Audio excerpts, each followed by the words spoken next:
Bros program. You can check them out here on Ironic Radio Network. 8-Bit Bros. That's number 8. Then bit. Then bros. One word. I strongly encourage you to stay tuned for that. And if you want, they also have a Facebook page and a much better live show. Anyway, 8-Bit Bros, 8 p.m., Ironic Radio Network. It's 8 o'clock, and you know what that means. Oh, yes, it's time for another 8-Bit Bros show where, what are we going to do? We're going to try and wrap up. I'm going to try and wrap the week up, yeah. Yeah, you know the deal, people. Not a kid-friendly show, NSFK. Probably not work-friendly either unless you're in the late shift. Yeah, NSFW as well. For those of you who are rocking it out there in the later hours of your West Coast that have to work till 7. But we know most of you aren't working at all because y'all are about to get another stay-at-home order. Put your fucking kids in the closet, people. This is the 8-Bit Bros.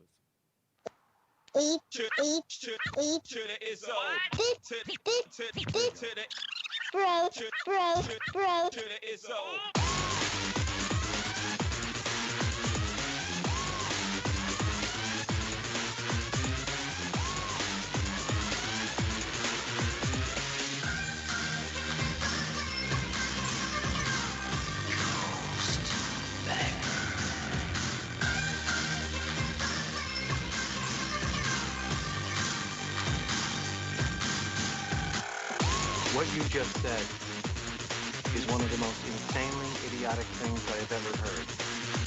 At no point in your rambling, incoherent response were you even close to anything that could be considered a rational thought. Everyone in this room is now dumber for having listened to it. I award you no points, and may God have mercy on your soul.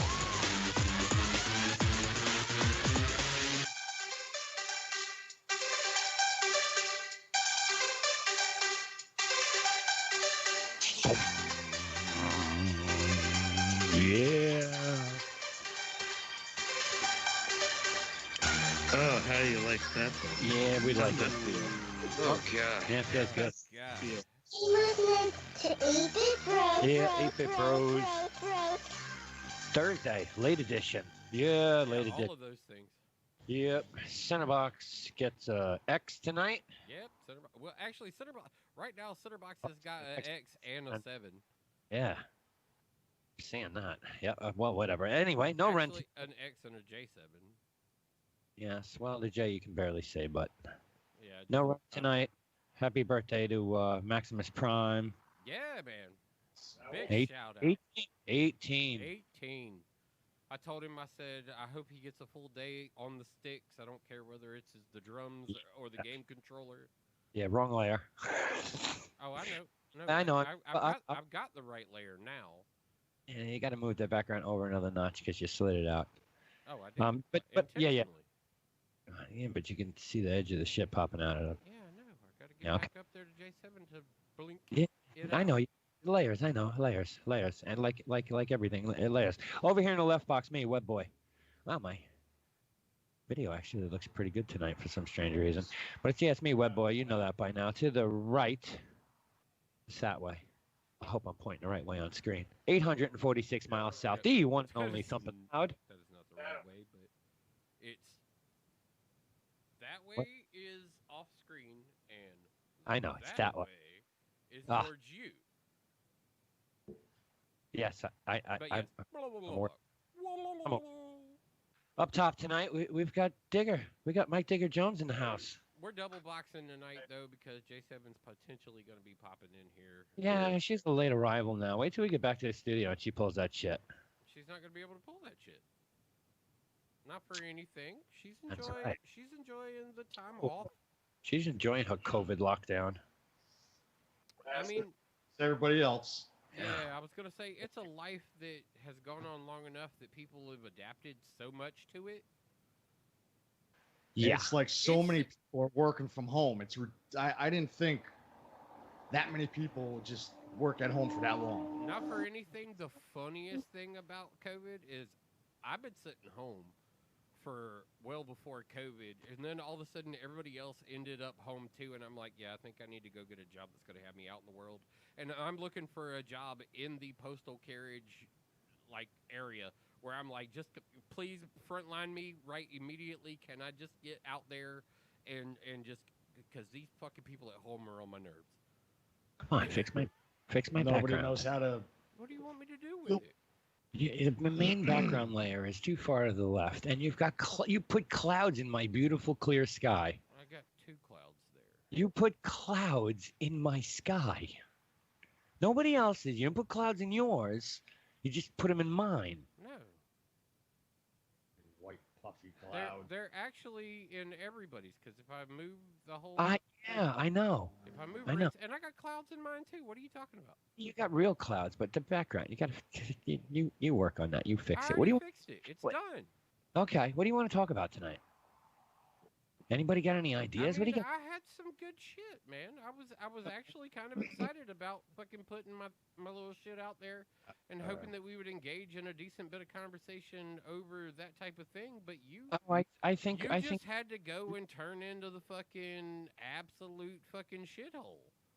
That wasn't a shithole. We were having. It was a shithole. We weren't having any kind of anything. It was Sony buys fucking $250 million stake in Epic, which is a minority stake. Yeah, I mean, that's a fucking $6 billion. It's a minority stake, but it's Sony getting involved into one of the biggest phenomena of, like, video gaming. It was.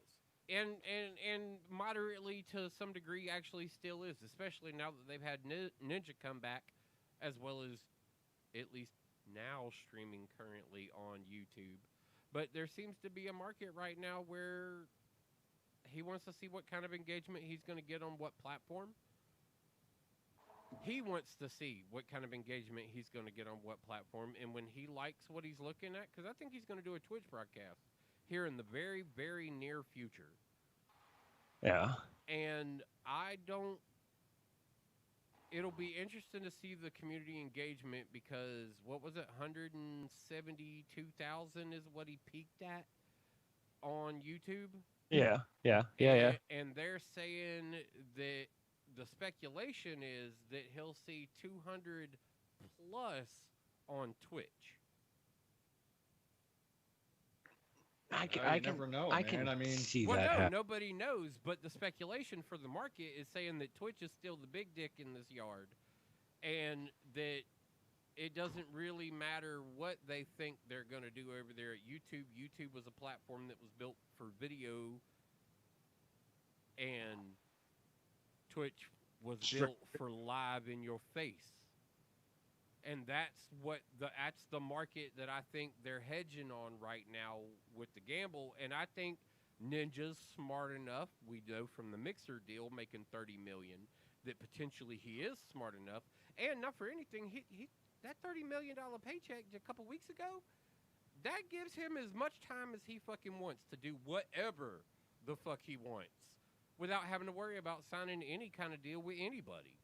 See, I'm speaking of deals. The Epic, Sony buying a piece of Epic is fucking nothing. It means absolutely zero in anything. Well, it means that Sony has a voting interest. Sony bought into a voting interest into what the platform does. So it does have some kind of incremental monetary value, especially with the fact that it was Sony going into Epic. But it's $250 million being handed over to a company that's worth $18 billion. Yes, I understand what you're saying. But the implement of Sony being in the market, it's not like because it's on PlayStation and because it's on Xbox and because it's on Nintendo Switch and because you can get it on Android devices. It's not like it's that. Right. The good thing them buying into Epic is a big deal that shows the influence that a company like Epic now has the ability to pull in the market. So to say it's nothing, it actually shows a major shift in power from a powerhouse that would have been Sony trying to buy out a corporation such as an Epic, and then now it's the other way around where a game maker found a way to get a company to be a minority shareholder in their banging fucking business. Yes. what I thought was way more interesting with Epic, and I think I tried to bring it up or discuss it, I don't know, about a year ago, Yeah, but that is has when the nothing to do with Chinese Sony. company bought 40% of them. That was a big deal on so many levels. Like the Sony thing, I mean, for layman's terms, for anybody out there, you lent one of your friends $20 and you lent another friend 2,000. Which one's more important to you? 2000. Thank you. So Sony's the $25 and this Chinese company is the 2,000. The good thing with the Sony deal is it lets Sony, like Thumb said, they've got a voting voice now. They have one vote. Well, that was what But I it was also- saying. I didn't want to talk about how much of a dip in the bucket it was. That wasn't the point of any of what I brought forward. The point was the value in Sony being there. Right. And the value here, and if you let me finish on this one, the value here is I think Sony has that one vote now. They can go, yo, we're coming out with this new DS, and we really need to have Fortnite on it. We vote for that. And that's a fucking brilliant idea. Fortnite on the phone, Fortnite on the tablet, Fortnite on a desktop, Fortnite on a console, Fortnite on a Switch, because that's not a console. I don't know what the fuck that thing is. It's a tablet. But Fortnite being made available as a downloadable app to a Yeah, future Sony television. Yeah. Yep. Because that's what I mean about this isn't about them making a major investment to try and gain a controlling stake. This is about them getting involved. Yes. And to see the paradigm of a company that has been as vastly superior as Sony has been in the past, seeing them become a small investor into something is something that needs to be made not taken lightly. If they are willing to just become an investor in something, it looks at a future success that they feel it is capable of. Mm-hmm. And it's not about them trying to assume the property because they think they can run it better. This company only had a really good idea. This is looking at another company and going, I think you're onto something. I'd like to be able to be a part of it. It's something different when you look at the investment perspective versus Sony or Microsoft's usual seizure of an IP. Yeah. So this kind of speaks volumes for the shift in the paradigm of which was Sony buying shit up, Microsoft buying shit up, motherfuckers just wiping out all these little fucking companies along the way, and then Epic found their way past Steam, past Sony, past Microsoft, past Google with Stadia, past you just look at what Epic managed to do as its own company in the rat race of everything that is going on in the technological advancements of the world, and video gaming especially. Look at how they carved their path right to a fucking idea where Sony's not going to be anything but the first major pop technology to invest into what Epic Games is. Epic Games is a non-publicly traded company, but I will say this. You can buy, if you have the availability, Chinese stock, Tencent Holdings. I think they're listed under 3 different holdings as an ARM or something. I'm not sure. Anybody who probably is listening to this now going, okay, yeah. No, we missed the boat on it all. Should have been in this fucking years ago. Mm-hmm. But they're a publicly traded company trading at the highest right now. And Tencent Holdings is the one that owns the 40% of Fortnite. So I'm sure that's hugely jumping the price of their stock. Oh, yeah.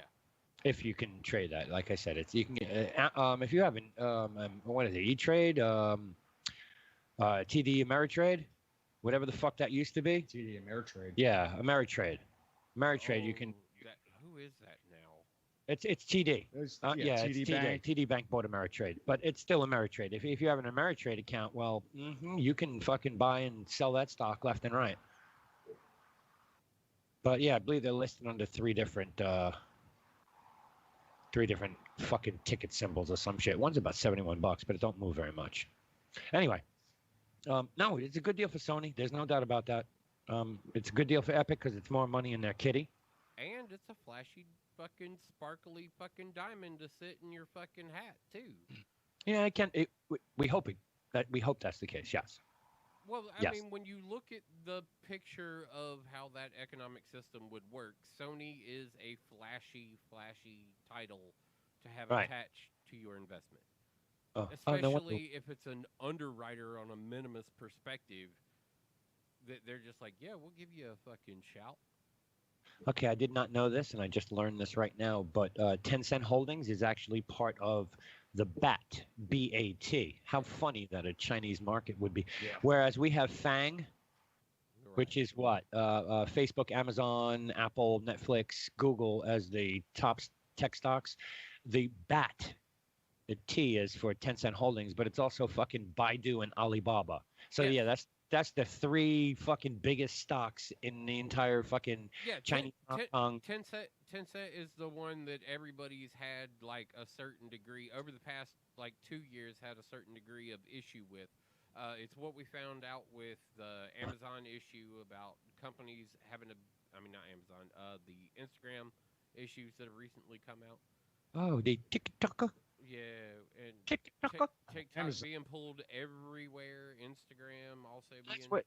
That's where Fortnite could be in trouble too, because Amazon isn't even worth investing in it. 40% owned by a Chinese company. I mean, TikTok is in trouble because of whatever the fuck they've been stealing and doing, which we've talked about. They're pulling out of the Chinese market, and so how Chinese company pull out of their own market? You lies. Yeah, they're going to get you. How does a Chinese-owned company move out of the Chinese market? TikTok's a Chinese company. Well, I heard so much. Oddly enough, with an American-based headquarters. Yeah. An American-based LLC too. So that is true. That is true. Yeah. So officially, that's an American company. Yeah. And probably if it's a separatist movement or a major spy network is yet to be seen. Oh, and since we're talking about all of this tech and shit and Fortnite and Epic Games and Sony, didn't Epic Games just pass $1 billion in microtransactions? Yes, they did. Are they the first video game company to do that? I don't think so. I don't know. Think they might be. I think that's why it was such a big deal. I think they might be. Yeah, somebody to fact check that would be fucking great. I don't even know how to begin to fucking type that in, but anyway, yeah, I know they passed $1 billion. That's a huge deal. It's $1 billion in microtransactions from kids or from parents. And when I say kids, I mean who's playing Fortnite? 30 and under?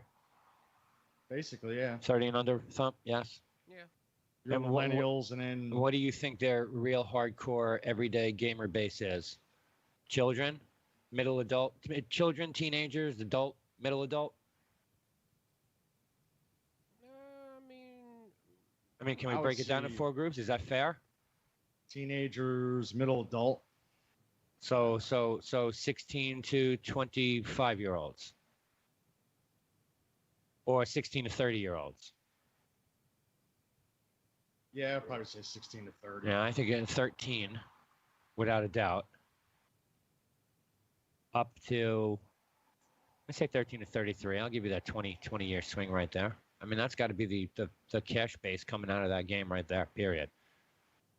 Those gamers, whoever's paying for it is a different story, but I think that age group of gamers is where all the money's coming from, and good for them. They capitalize on a market that everybody's been trying to do. A lot of games do it, obviously. We have given cash to how many stupid fucking games now, Thump?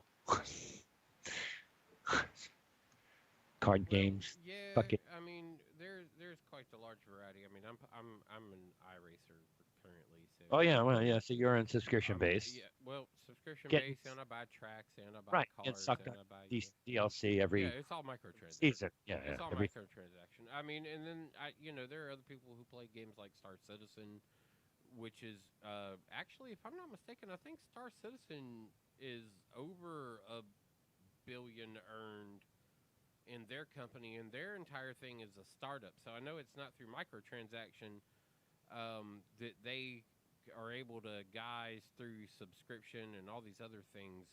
But you buy your ships, you buy, you can trade ships in with small cash advancements to Legal improve on the Legends. last cash transaction you had with them. Legal Legends is the most highly racked up. Yeah, that's what I was going to say. League of Legends is almost $1 billion, and that was in 2014. Well, I don't know the numbers. I'm looking at the average here. No, all I'm seeing is what the first article I got was League of Legends has almost got a 1 billion in microtransactions, and this is an article from 2014. Yeah. 1 billion in my That was an article from 2014. Yeah. The average person spends $119 on DLC or downloadable content in microtransactions annually. Second is Grand Theft Auto at $117. Third is Fortnite and Counter-Strike tied at $97 a head. Grand Theft Auto, man, still up there. Fuck yeah. Oh, GTA, yeah, dude. microtransactions, whore. Shark cards, man. Shark cards like a motherfucker. And there's such a game, like, they put casinos in the game for people to rob or go gamble at. The most expensive game that the game that most women have spent money on is Dota. That is the most expensive game for women. Yes. $110 a head. Yeah, Dota is a company that I could very well believe that. Yeah, a great game. When I was in New Orleans sick, that's what I watched on fucking Dota tournaments.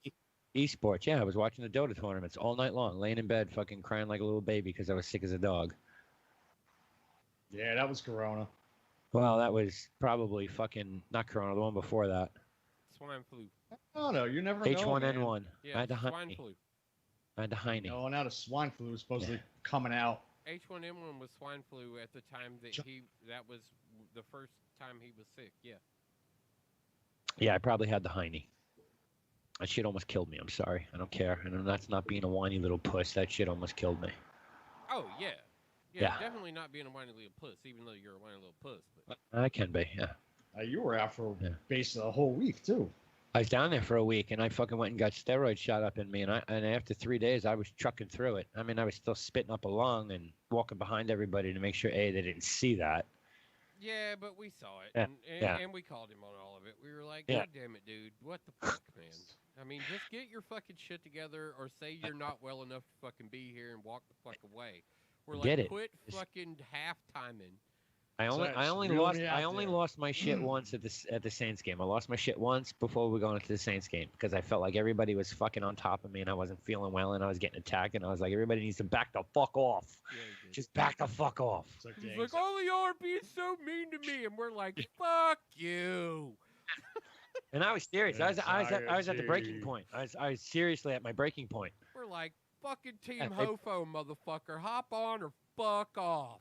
They pushed me to the edge, and I was right at my breaking point. Yeah, and we did. It was. And I handled it for like...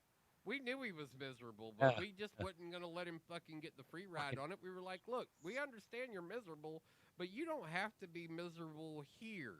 You don't have to push yourself through this and fucking grind out.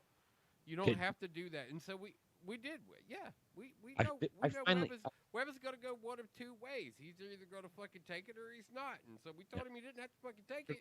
And we told him he didn't have to fucking take it, but he was like, fuck y'all. And so we pushed him to the limit where he was like, no, seriously, guys, fuck y'all.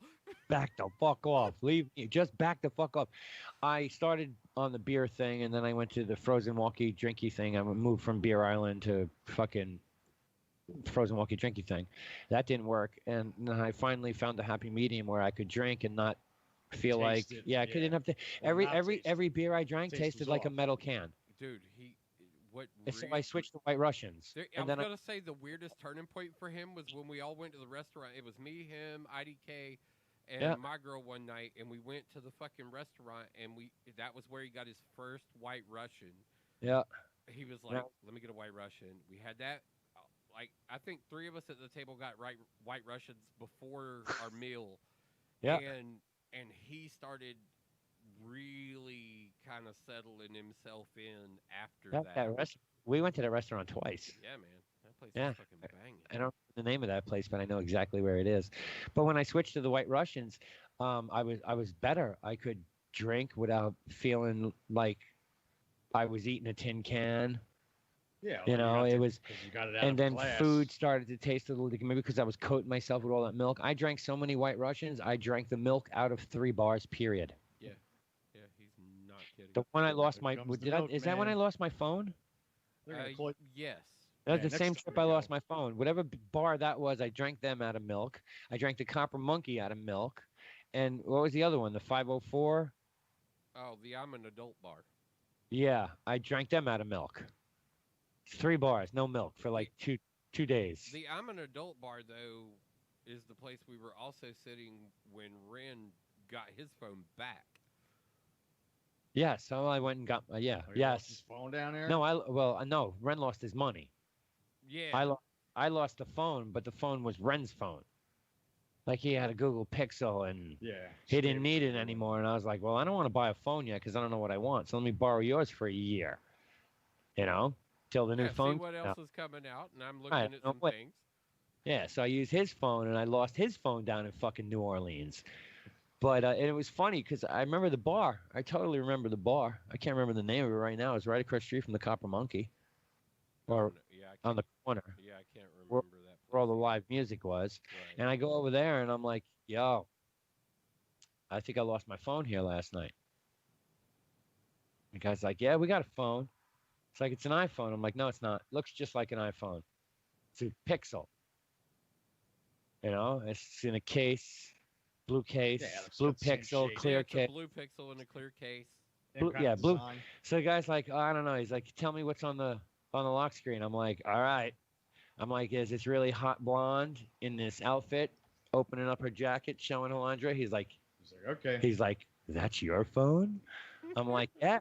He's like, that bitch is hot. I'm like, is she right there? Yeah, ta-da! Yep. Right, Yeah, ta-da! Ta-da. He was like, yo, the manager's got the phone locked up in the safe and I can't get to it. And I was like, all right, look, I'm going to the Saints game and my really good friend is V at the Copper Monkey. So just bring the phone over there and leave it at the Copper Monkey because I'll be back there. And sure as shit, after the game, I got back. I couldn't take a picture at the fucking football game. That kind of sucked. Yeah, because they moved around into some good spots. Me and Q stayed in one end zone. Ren bounced around to a couple spots, and they moved around a little bit. No, we only moved up. We stayed right where we were. Well, y'all stayed in the same section, but I thought y'all were y'all moved out and like during a couple quarters, y'all were out. Aren't you in the end zone? Not during the quarters, you were out. Yeah, all of us were in the end zone. Zone, and you went up. Yeah, we were in the end zone, like I remember 18 rows. You were down there. Right, and we're you about wanted to 18 walk rows in the end around, zone. Yeah, somewhere around there. And you wanted to see how high it is up Yeah, there. enough to see the blades of grass. Still, I thought that was cool. Yeah. I think if we now were like the up, first went game up, we went to, we were all the way up. And when we say all the way up, it was when the song was so popular. Nothing can stop me. I'm all the way up. We were all the way up, and the rhythm, the rhythm of the top of the Superdome is this arch. Yeah. That goes up and down around the outer rim of seating. Yeah. And we were in the seats one row in front of the row that had the concrete of the outer wall behind them. Yeah. Yep. Our seats didn't recline; they were up against the concrete barrier. Yes, They wouldn't. Yes. They wouldn't. And everybody in our section, that song was so hot inside of the fucking Superdome that day. That was, oh man, that was a Carolina Panthers Saints game that time. We went and saw the Skins and Panthers the next time. Convenient that we were able to catch like my girls' team the first time, my team the second time, and his team both times. We still haven't made it to a Miami game there yet. Well, that hasn't happened. The Miami game was supposed to be before the New Orleans trips happened. Right. That was the year that the Saints played Miami in London. Mm-hmm. So I wanted to take IDK on a vacation, and I'm like, well, this is fucking perfect. So then I look at the schedule, and the game was like October 10th. That's like my birthday week, period. You know, depending on where my birthday falls, mine, hers, first, second. It was like I think the game was the third, if I'm not mistaken. So it's perfect. It's the birthday week, and then she gives me one of those. Well, I don't want to go there. You've been there already. What fun will that be? I'm like, you're a stupid bitch. So we wound up not going, and then the following year, we went down for the Carolina game, and then 2 years after that, we went down for the Redskins game. Went down for the Redskins game, and this year was supposed to be the Packers game. Right. Yeah, Ren. Saints play the Packers in the Dome this year, That would have been but great. it's too early in the season, and we're still COVID scared. You can camp out. We don't know what any of that's going to look like yet. So. Right, but you can camp out and line up camp out overnight at the fucking DMV in Jersey. Oh yeah, that's ridiculous. But we couldn't stand in line to vote. Had to mail in a fucking ballot, so we don't even know what happened in Jersey yet. Because you can't stand in line to vote, but you can stand in line to go to a restaurant. You can stand in line to get into a fucking Walmart, but you don't even have to. You don't even have to do any anymore because they don't care how many fucking people are in a store. They don't care. Home Depot don't give a shit. No more counter takers. Certain areas have fire restrictions and shit like that. Well, yeah, fire restrictions. But was there ever a point in time where you saw someone standing at the front door clicking how many people went in? Yeah. No, I've never seen, not here in New York, New Jersey, never seen that in my entire life. Ever. See, that's really strange. Well, it also explains why like some of the areas up there were hot spots to the way they were. If you're not seeing it up there at all, then that's a little bit that leans to it. Well, we're a little bit of a hot spot, and we've had clickers outside of our places. Wait, I'm not talking about COVID times. I'm talking ever in my life. Forget COVID. When did you ever see a fucking counter taker in a store? Forget COVID. That never happened. Go before that. Oh. Well, no, there was no. It wouldn't make sense that at any point in my lifetime I should have ever had to have dealt with that. Why? Because you just said fire marshal. You're right. I mean, 112 people. No, because the capacity percentages were different. Well, yeah, it's true. They weren't saying that the building could be at capacity. Yeah. They said the building had to be at this number of capacity, which meant that the numbers became more stringent because they had to look at what was coming in and out of the store. They had no idea. They had to start keeping track. And it was something that they had never been pushed with before. So, yeah, of course you never saw it in your lifetime before because building restrictions weren't a thing outside of fire code. And fire code seemingly was really, in most cases, not something you ever had to deal with unless you were ever at a concert in a fucking small-ass fucking bar and all of a sudden Tool announced they were playing tomorrow.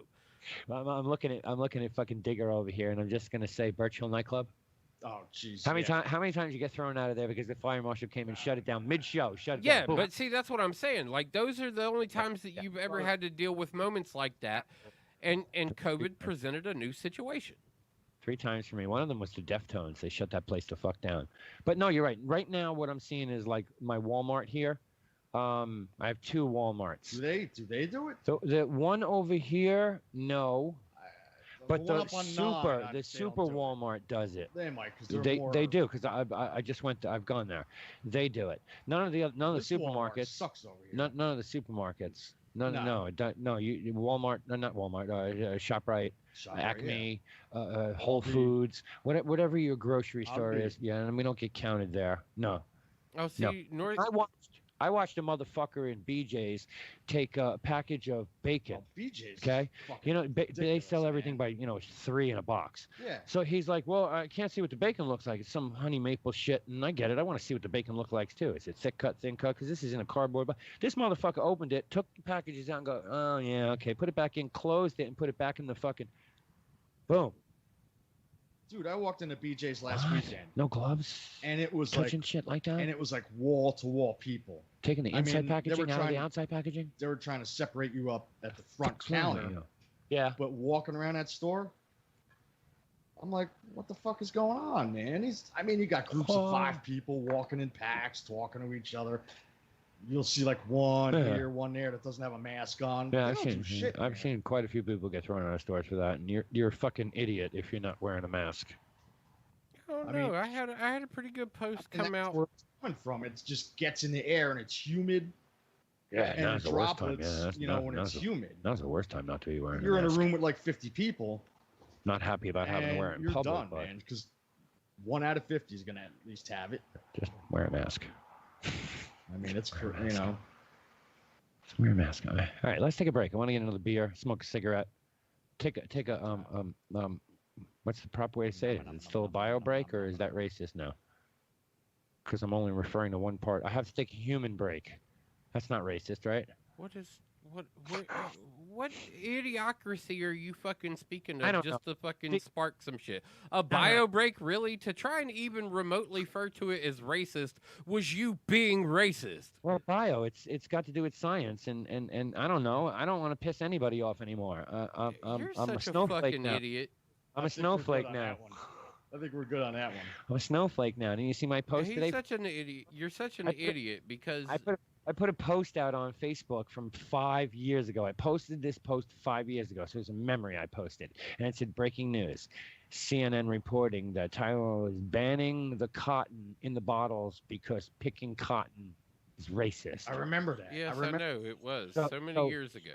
So my point of that whole post of reposting it today, and I hope people got this, was take a fucking hard look at how far we've come in 5 years. Yeah. Nowhere. Backwards. Figure your shit out, people. Figure your shit out. 8-Bit Bros, late edition. I don't even want a number. Okay, yeah, I'm gonna do this one. Get us in trouble, but I'm gonna do it anyway. 8-Bit Bros, Thursday. We'll be right back after this. Do you like to laugh? Are you at one with the haha? Do you like your comedy coming over the streaming medias? If so, then go directly to Amazon right now. Do not hesitate and download Jim Andrino's Not Dead Yet. Recorded live at the world famous comic strip. It is a giggle-a-second fun fest. An hour of me for you. Jim Andrino's Not Dead Yet. Available only on Amazon. Jim Mendrino's Not Dead Yet. Now available on Amazon Prime. Watch it today.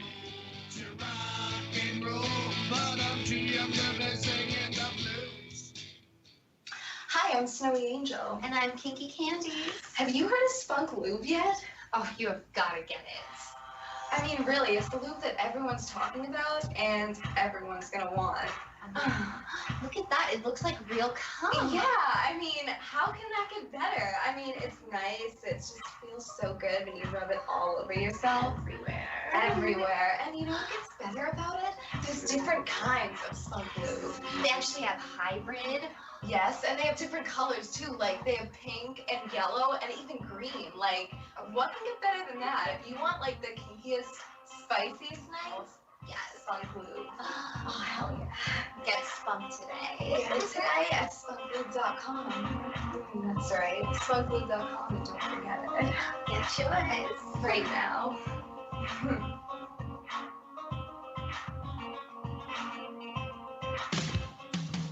Bud Light presents Real Men of Genius. Real Men of Genius. Today we salute you, Mr. Centerfold Retoucher. Mr. Centerfold Retoucher. Your incredible talent takes gorgeous women and somehow makes them gorgeouser. A mucho gorgioso. Breasts bigger, moles smaller, mustaches gone. You're a star. Thanks to you, hot wax is a thing of the past, and working out is for suckers. Ancient history. Any artist can say their work is in a gallery, but how many can say their work is stuffed under mattresses around the world? You're gonna go blind. So crack open an ice cold Bud Light, old Da Vinci of the Derriere, because thanks to you, we can enjoy real beauty the way we like it. Completely fake. Bud Light beer, Anheuser-Busch, Collins, Colorado. Hey, everybody out there. This here's John G, and I have a special on Amazon called Live and Love. It's a stand-up special. It's funny. It was shot at the comic strip live in New York City. You're gonna love it. You're gonna see me at my biggest. See, a few weeks ago, I had a heart attack. So if you don't want to go watch it because I'm funny, have some pity on me. Go watch my special. Anyway, I'm not gonna be so big anymore.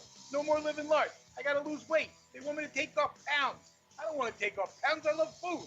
But anyway, go watch the special. It's gonna be funny. And I don't know how much longer I gotta live. I'm wearing this defibrillator thing. I don't know what this thing does. Supposedly it shocks me if my heart stops. My heart stopped years ago. Anyway, John G, Living Large, Amazon. Go check it out before I'm not here to watch. John G. Living Large, now available on Amazon Prime. Watch it today. Listen and imagine.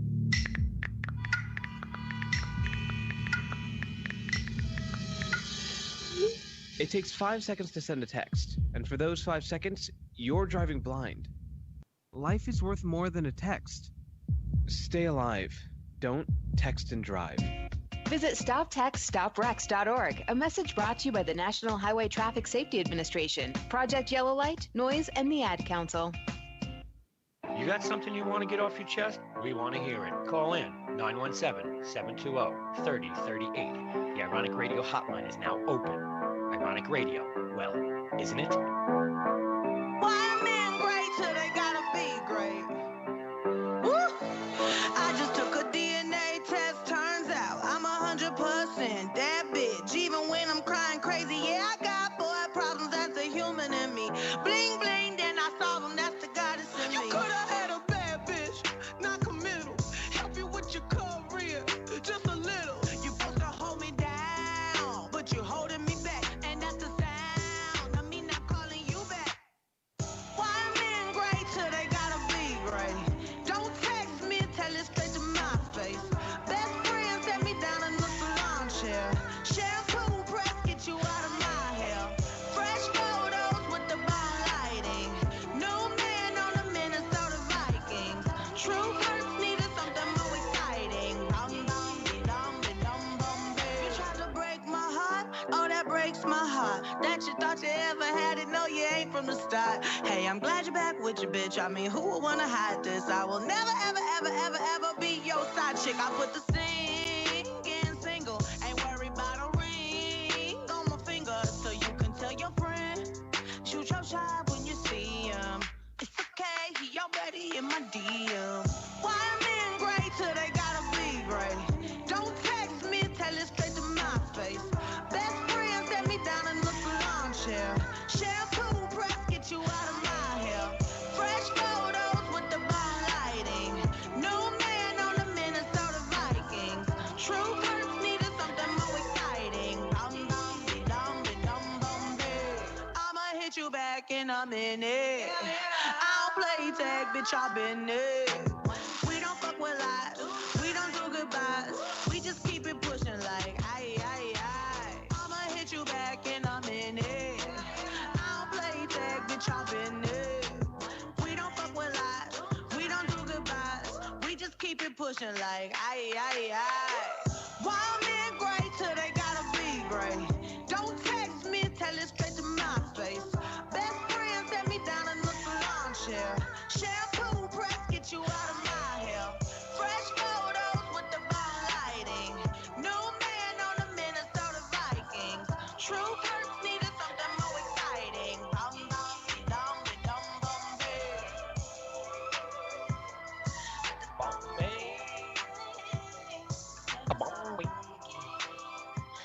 Good tune, 8-Bit Bros. Thursday. Late edition. Thursday. End of the week. End of your 8-bit coverage week. Well, yeah, the 8-Bit coverage week. And then Tuesday, it's all about the weekend and what the fuck went on. Yeah. Yes. How was Tuesday? Right? How was your 4th of July, Mike? It's pretty good. Yeah, it's good. That's right. It's awesome. Yeah. 2 flyovers. That was cool as shit. That shit. That was cool. I don't know. Shit. Did anybody take video of that? Yeah, it's on Facebook. Justin's got video of it. IDK's got video of it. Someone else does too. Yeah, there was quite a few of them. It looked like they were That was Flew unexpected. like right over the yard. 1,000 feet up in the air. You could Yeah. fucking throw See rocks the at bottom them. of the, see the nuts and You could see bolts the and top. shit. Yeah, you could see all the independent tiles on a stealth bomber. Yeah, that was You cool. could see That was all the cool. tiles. It's like being next to the fucking space shuttle and you can see the tiles. It's pretty fucking cool. How weird of an experience, though, is it to actually stand next to the space shuttle and realize that it's really kind of made out of cloth and paper? Yeah. Right? Cape Canaveral, It's I was amazing. down there. Yeah, how weird of an experience is that when you look over and you go, that kind of looks like a pillow. Right? Wow, gold tinfoil. Look at that. Yeah. I only got to see it once at night. I went in 2006 to the Nationals. Okay. And we were one of those on-site hotels that looked out like right towards Cape Canaveral. So when that thing went off, man, it was probably better. Oh, you need to go to like DC to the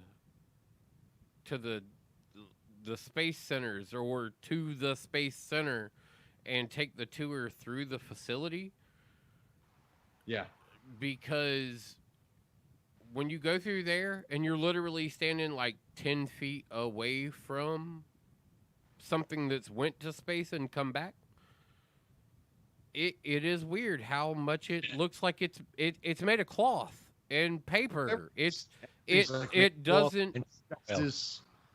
Yeah, it literally you can see that if you touched it, there's no way it's gonna feel like metal, because it's not. You can tell that it is a fabric and a fiber, that has been invented. But they do that, I guess, so it's breathable, because it's expanding and. Yeah, it's got to be able to go with the vacuum of space. Yeah, the vacuum of space. Pass this off over here. Where's that going? Slack. Nah. Yeah, see, that makes noise. I know it does. But that's where I put it. But yeah, I mean, I don't know. You guys are right. That's can't. Oh, right. it's unreal. Yeah, it's fucking paper, Technology, man. It's cloth, amazing. and tinfoil. Oh, Fucking- jeez, here you go down the rabbit hole of nonsense. Well, you wrap No, your- that wasn't to talk about. I just your wanted you to duck see bites that. with, You got that. You got layers of just Kevlar and canvas and Yeah, and you think about that, and you're like, holy shit. Yeah. And it's all compacted. Well, you see the ones they got now? They look like real like space suits, man. Oh, They're all like, the Elon Musk SpaceX suits. there's like nothing to it. It's just Yeah, I know. You remember the days crazy. of the fucking huge suits and carrying the fucking The Moon Man suits. Yeah. yeah. These new fucking suits are pretty killer. I mean, it's something out of them. Well, not quite out of a movie, but pretty damn close. Oh, pretty well, it's close. nonsense. You look at it and you go, nonsense. Like, But you you look want- at it and you're like, this is fake. Yeah. You But they're think out- somebody is just giving you, like, a Photoshop edit. And just like, no, actually, they've been to space, like, 5 times with that outfit on now. Yeah, The they've only bullshit. they've only have one problem with the outfit. One of the mirrors that's attached to it came unlodged and took off. Yeah. So the guy lost his mirror, which Yep. in space is actually kind of important. Yeah. Yeah. Oh, it'll be interesting to see if, based on Elon Musk, he gets it back one day. True. Like something, they run into something else because of Well, their honest lack of fear. Long line towards the end, something takes them out. Could definitely see that. Yeah. I mean, anything's possible. No, right now we just need to worry about whether or not Miss Epstein's going to get taken out. Oh yeah. That's the only current concern in the world. Oh yeah, and it's so convenient. Right now she dies of COVID in police custody. Sorry about that. It's my machine doing that. I don't know if Thump didn't hear that. No. But you did. But how oddly inconvenient or convenient it would be that they put her They got her in jail. We know they locked her up. We know they've arrested her and locked her up. So New York, they've arrested, locked her up in New York, and she gets COVID while locked up and dies of COVID. Well, yeah, but I mean, she's getting locked up, man. It's kind of. No, I'm saying because of the way Epstein didn't commit suicide, we don't know for sure how we're supposed to talk about that. But so, all right, is it a little convenient or inconvenient that she could possibly end up in jail and die from COVID?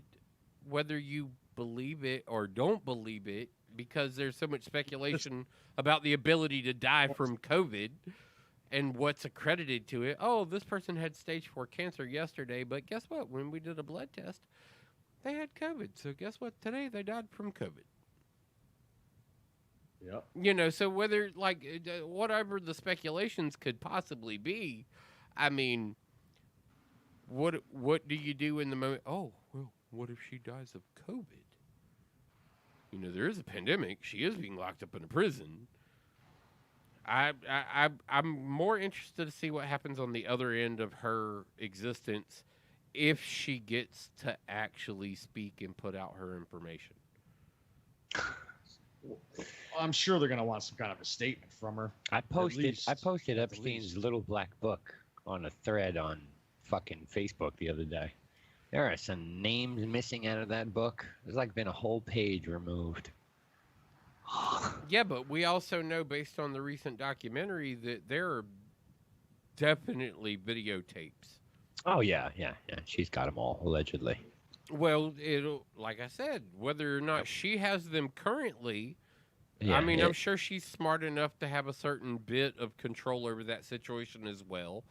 Allegedly, she's got copies on thumb drives. I'm wondering what kind of immunity she's going to get. It's full immunity. Come on, bro. Think about that for a second. Saying, actually, according to the information that she's got, fine, fuck it, let me grant her full immunity. Yeah. According to the information she's got, I'm willing to give her the fucking pass.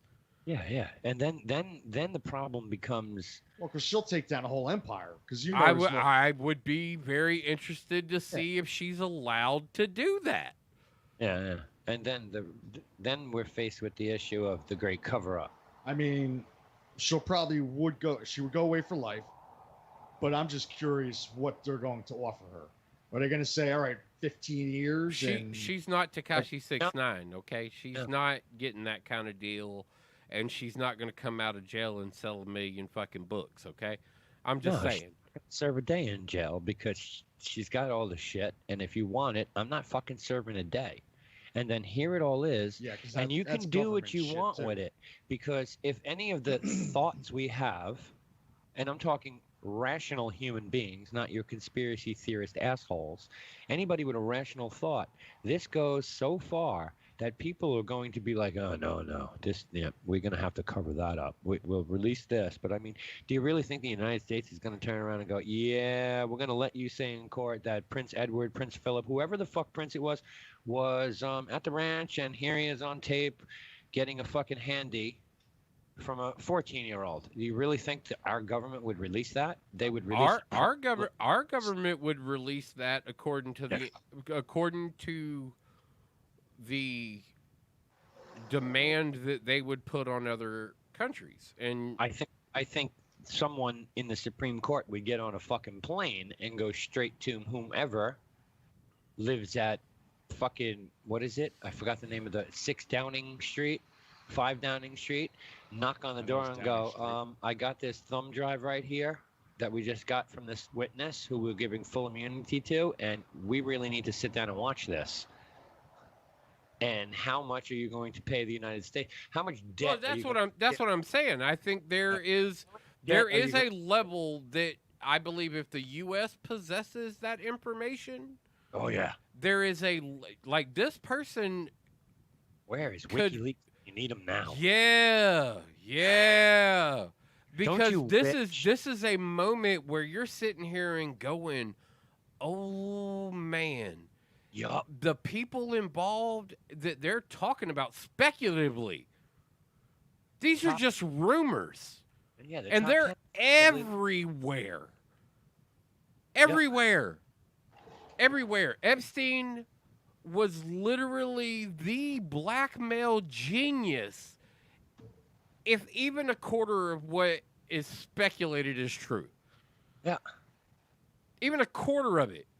I mean, I just watched a podcast today that was like, shit, Epstein had a painting done of Bill Clinton in a dress that he kept hung over the stairwell.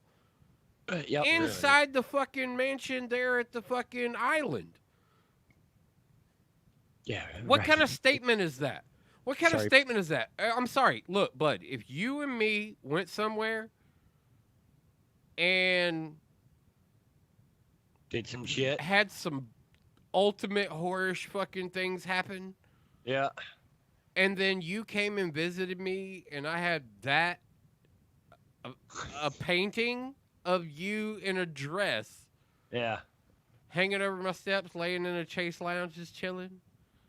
Yeah, that's insane, man. What is your opinion on that? And it was still hanging there. Yeah, when they seized the property, that was still hanging there. Yeah. What kind of twisted, man? That's all it comes down to. Yeah, he might have been sick and twisted, but what kind of power did he hold over these people? He was probably like, you ain't coming to my house and seeing a picture of you in a dress and fucking handling it fucking like buddies. All his followers, man. He had his cult clan with him. Yeah. Yeah. I mean, that's what. Sorry, Prince Philip. I strike your name from the record. We'll go back. It was Prince Edward. Edward. Yeah, it was Prince Edward. Yes.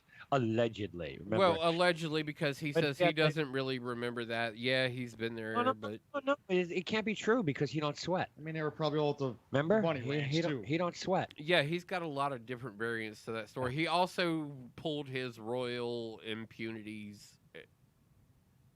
Is he the one married to Meghan Markle? No, Sparkle? No, that's and they're Canadian now. They're not.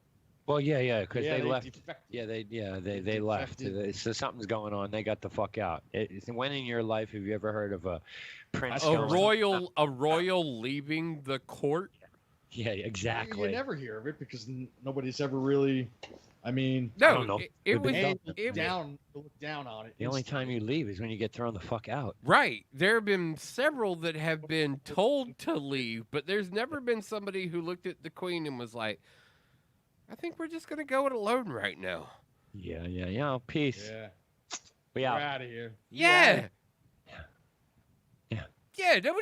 Nobody's honestly in her 72-year reign or something like that. Yeah. Nobody's ever looked at that and just been like, "It's all right, girl. We just go over here. We go hang out." And it's weird because they couldn't have went to a much more non-British place. True. Yeah. French. Like they defected like officially.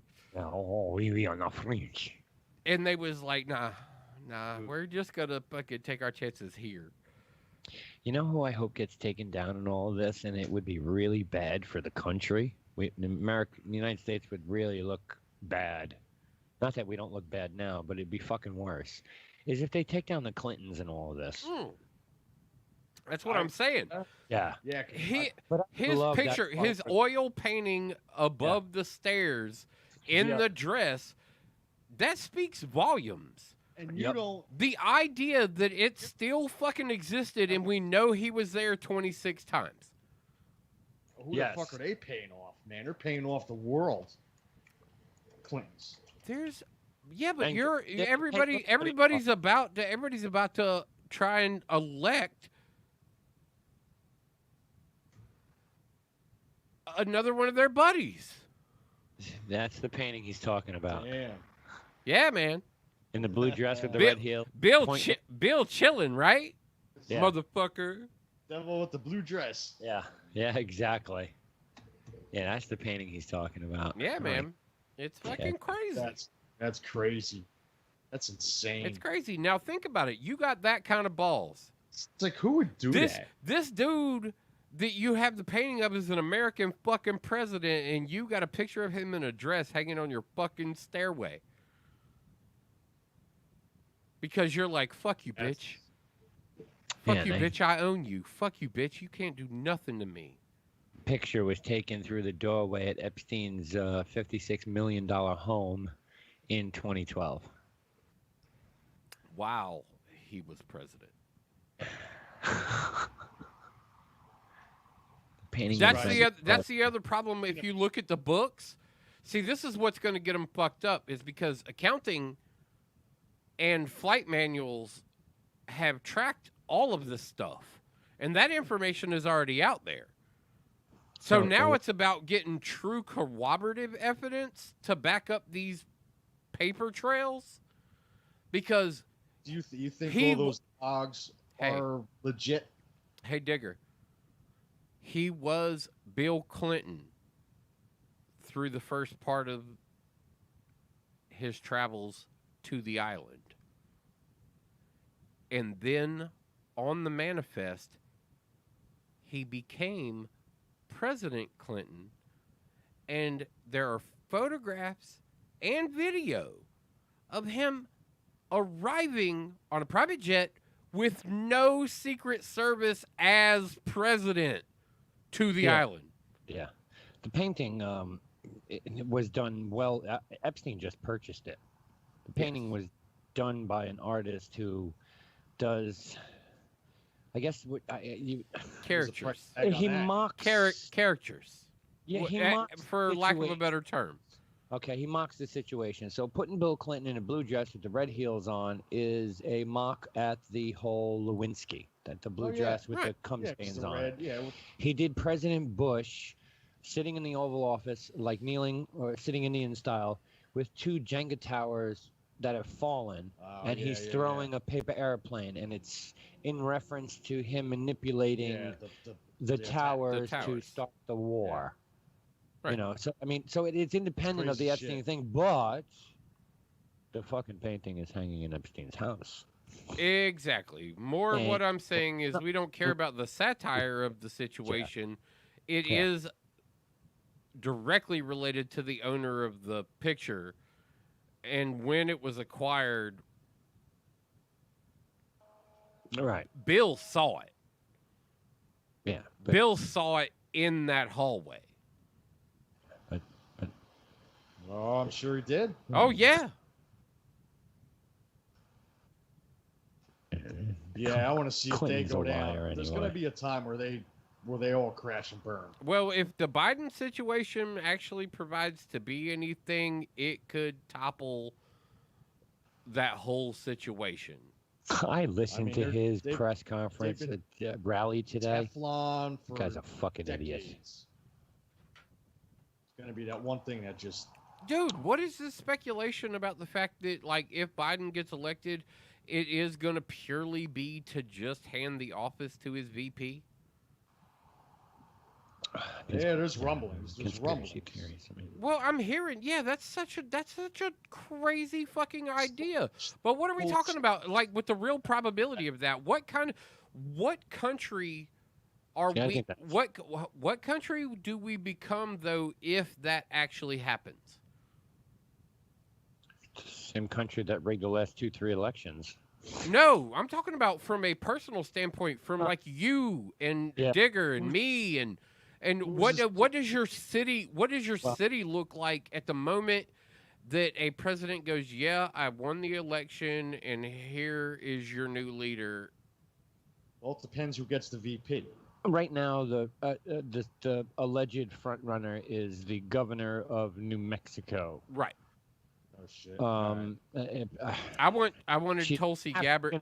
I wanted Tulsi Gabbard to get the nod, but yeah, well, she's still running up there, I think. Yeah, she's still got a high position in the possibility of it, but at the same time, like, not for anything, if you go and you look at like more than snippets of what Bernie was doing, and you look at like the real meat and potatoes of what his ideas were, if he could teach that to somebody younger and they could produce the same amount of confidence in a voter base, the ideas or the execution wouldn't necessarily be bad with a younger audience.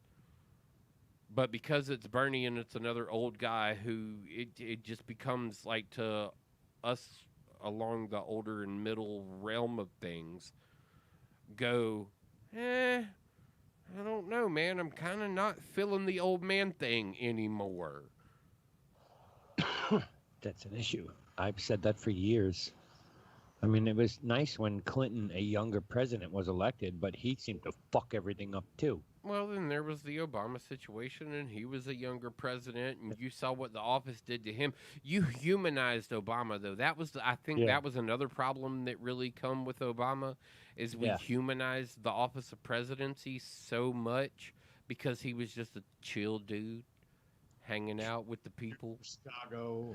I wanted to from Chicago, fucking Chicago. Like he was on the talk shows. Like he'd go, while president, go do Jimmy Kimmel, and you're like, fucking, did you see the president last night on Jimmy Kimmel? Like he was such a guy, just a chill guy. Obama's cool because he would go in the fucking Great Lawn or the back fucking Rose Garden and hold a meeting and be drinking a fucking Samuel Adams. Yeah. Yeah, had the whole like, I tried to quit smoking, and like first president you had seen that he never looked nervous at all. No, and he was a great visual representation of the presidency. He was the perfect example of what it means to have a higher education. He got great pretty quick. Yeah. Oh yeah, well no, that's an implication. That's why I say we humanized him though. We saw the toll it took on him to be president. Like we saw 4 years, and then we saw 8 years, and we were like, man, this dude has just been beat the fuck down. Look at what our country did to him. Think about it. Almost every president that goes in there comes out white. Well, yeah. You know what I mean? You have a few maybe, but even that, they probably dyed her hair or whatever. But yeah, this one's coming out orange and yellow, orange and yellow, orange and yellow. Oh wait, hold on, no, it's supposed to be like black and yellow, black and yellow, black and yellow. You never know. I got two things I wanted to bring up that I wanted you guys' opinions on, and these stupid new shits coming out of the sports leagues. MLB, short season, 60 games. They're still gonna run blackouts. Okay. That's the whole TV thing. Shortened season due to the pandemic. Yeah. And you have the opportunity to broadcast everything right now. Yeah. Everything. Spring training started last week? Have you seen anything? Week. Anybody seen anything? You saw a highlight of Tanaka get hit in the head with a ball. I actually broadcasted their 2 or 3 inter-squad games. Okay, the inter-squad games. Cool. They're out there working out. Should be broadcasting everything. It's blacked out on streaming networks. It's blacked out if you have the sports package. And they were kind of sitting apart. You know, it was kind of weird watching it. But it was just a scrimmage game. Yeah, but why would you black it out? Yeah, First off, the blackout rules were to apply to not selling out the home stadium. You have no fucking fans. Exactly. And Yankees, I don't know what the fuck you're doing, but you had an opportunity to make massive money. Other teams are doing it. How many seats in Yankee Stadium? It's like 50,000. 50,000 seats. And other teams are selling, I can take a picture of myself in my team gear. Selfie. Yeah. Mail it to, email that is, text, fill out a form, send it to my team, insert your team name here, only if you're the A's, the Giants, the Kansas City Royals, the Milwaukee Brewers, a handful of other teams, and they will have a fucking cutout cardboard made of you and put in the stands. Yeah. Put in the stands. Oakland's doing that. Oakland, Kansas City, the Brewers, Houston, quite a few teams are doing it. Brew Crew's already sold out. They did special shit, which was cool.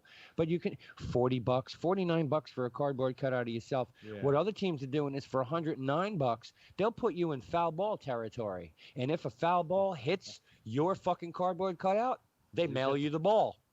That's pretty cool. This is fucking brilliant. That's cool. But you're gonna black out games? How archaic is that? Hold on. How pompous? How pompous? Yeah, how pompous? How pompous? How pompous? of It's what? of your local network heads, your local sports teams, because apparently this is a very New York, New Jersey complaint. This is going to happen for everything, period. Well, It's not no, you just actually said that it was several other teams in the league that weren't doing this. You were just purely bitching because it wasn't your team doing it. Two different bitchings going on. Bitching about the fact that MLB is blacking out the games. Bitching at the fact that other teams in the league, including my team, my personal favorite, aren't doing what other teams are doing. It's a fucking brilliant idea. Sell a cardboard cutout to your fans. Season ticket holders first. Bam. Yeah, that's a lot. That's some You serious you cash, you want man. me to not get back my deposit and hold it for next year? Do something for the fucking person who gave you their deposit already. Exactly. A cardboard cutout of a season ticket holder or a fan. If I could buy one, let's buy a whole goddamn section. I would pay for that. Yeah. That'd be fucking great. Be so cool. Every game we're gonna watch on TV. Oh, look, there's me. There's me. There's me. And if I can get it in foul ball territory, that's fucking brilliant. Because it's, you know what it is? It's something to focus on. But to black out these games is stupid. I mean, you pipe in a little bit of sound, and you got, We've started to have the conversation about piping sound in from the fan base. It is a thing that is talked about currently. Yeah. About actually allowing fans to log in and link their audio to a system. The stadium. That'd be pretty cool. I just think it's everybody stupid. Yelling in their houses, man. I think it's stupid to fucking black out the games.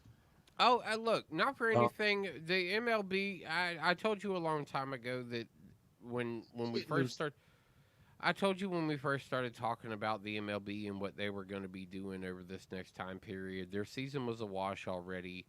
The players feel a certain kind of way about it, and those guys aren't willing to take the sacrifice. They're like, fuck the MLB. And you've been on board this whole time talking about, oh, well, they need to make this happen. No, the teams need to make this happen, but the players don't give a fuck about that because agreements were made, money's going to be made.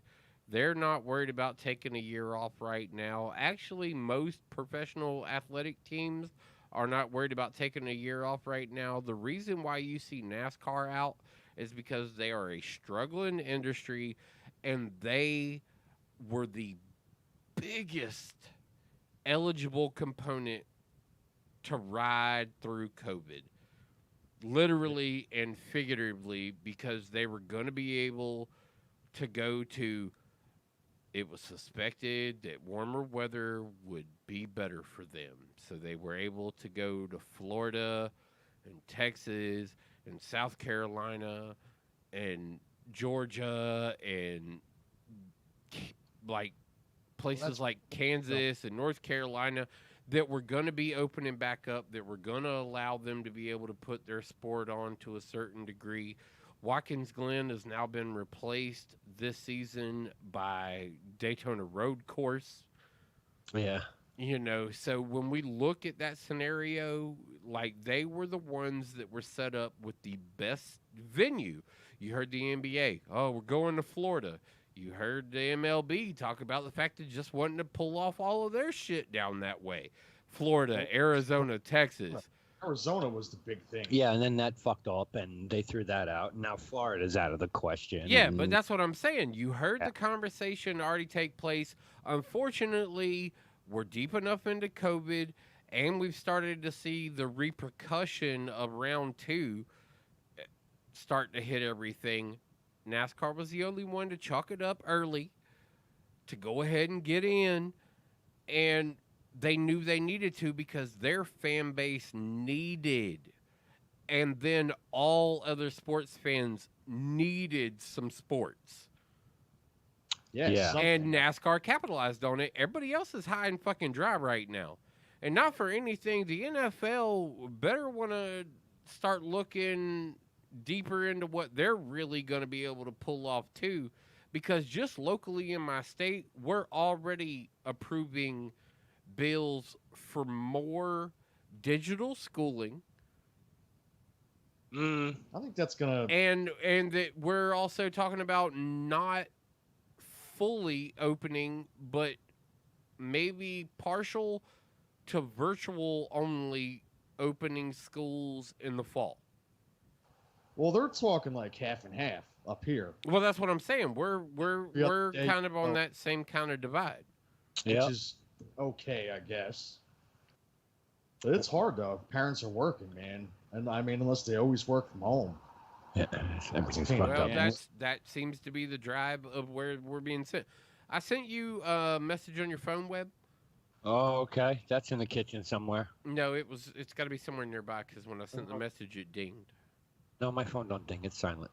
Oh no! When I sent you the message, it dinged. I'm not lying to you or telling you that it is a speculation that I know happened. I'm telling you that it literally happened when I did it. Okay.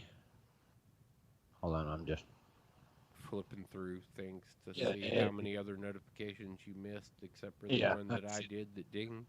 The one that you ding, that says fucking attachment unavailable.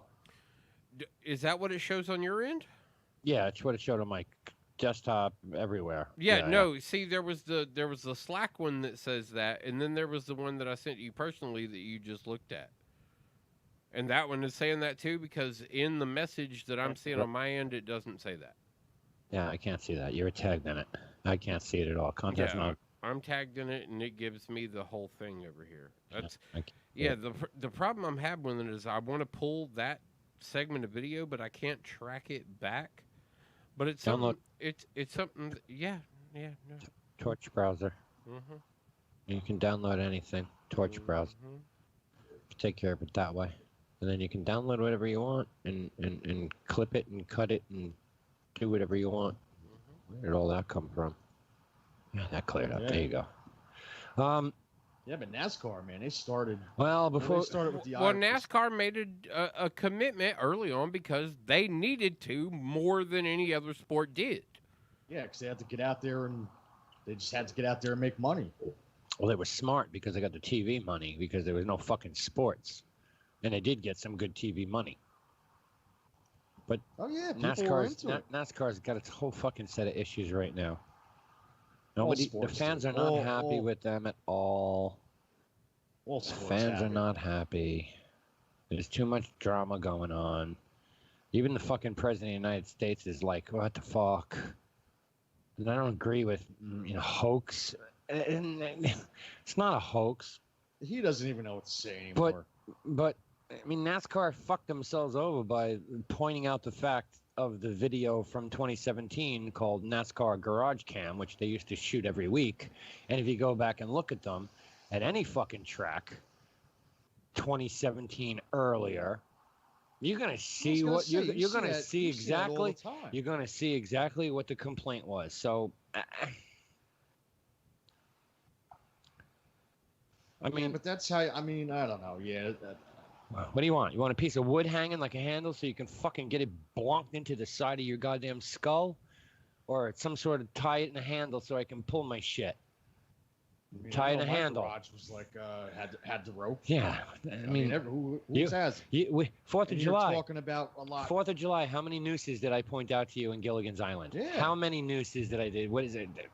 Did anybody think anything of it? I mean, you think was it a noose? It's the best knot. Oh, what the fuck is that over there? Oh, that was the rope I was using to hold that tree up, but we took it off and I just hung it on the fence. Oh, but if you stream shit somewhere, I mean, his antenna, his FM antenna is wrapped around the garage and then in a circle, and well, you just twist the extra piece around so it don't come out. Looks like a noose.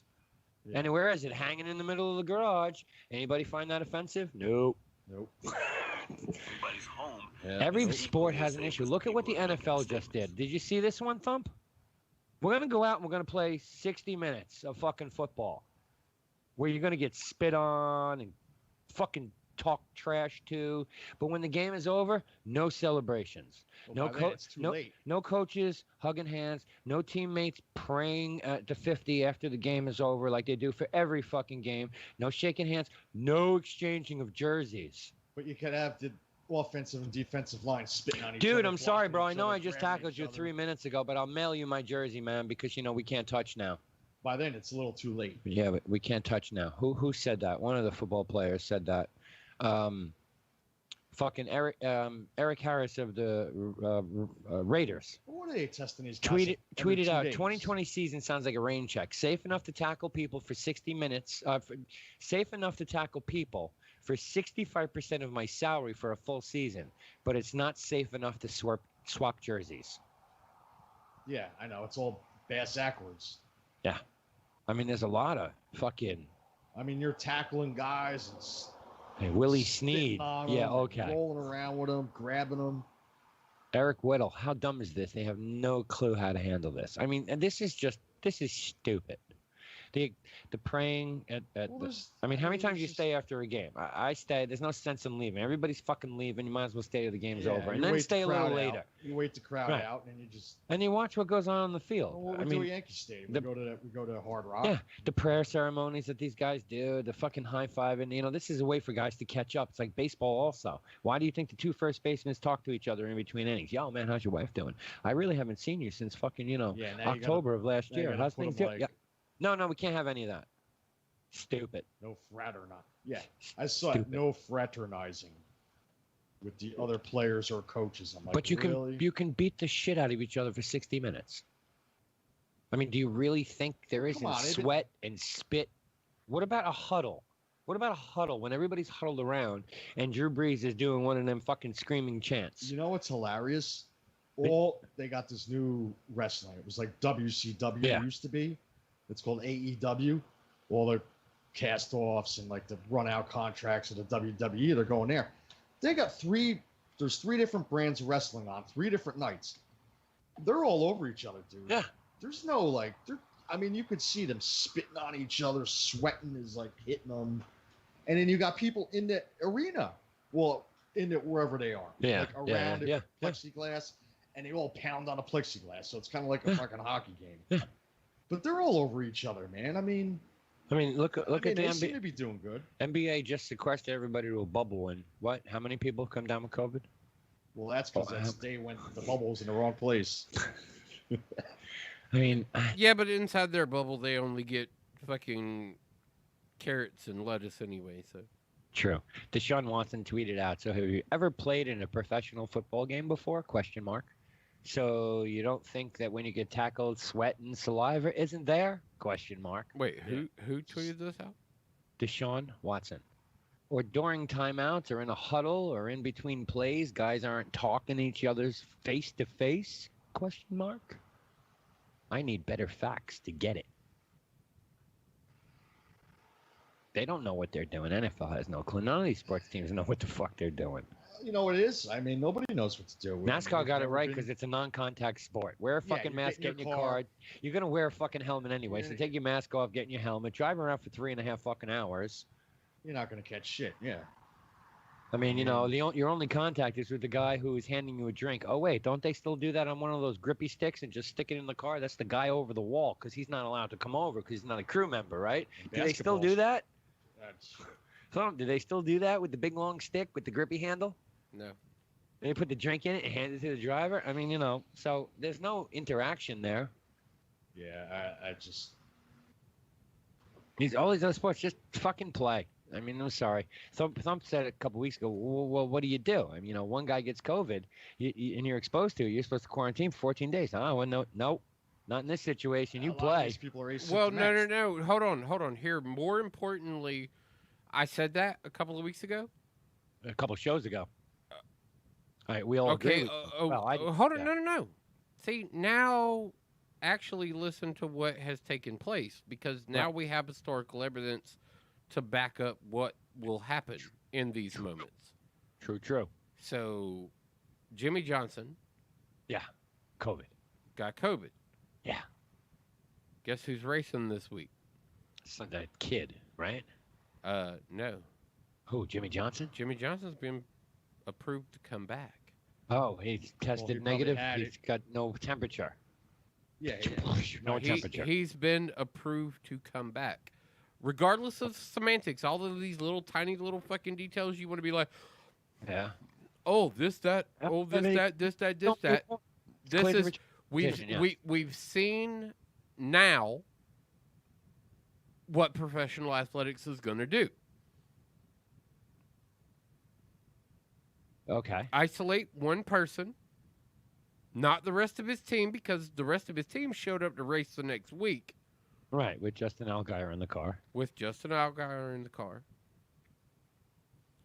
And then the following week, the driver who tested positive with COVID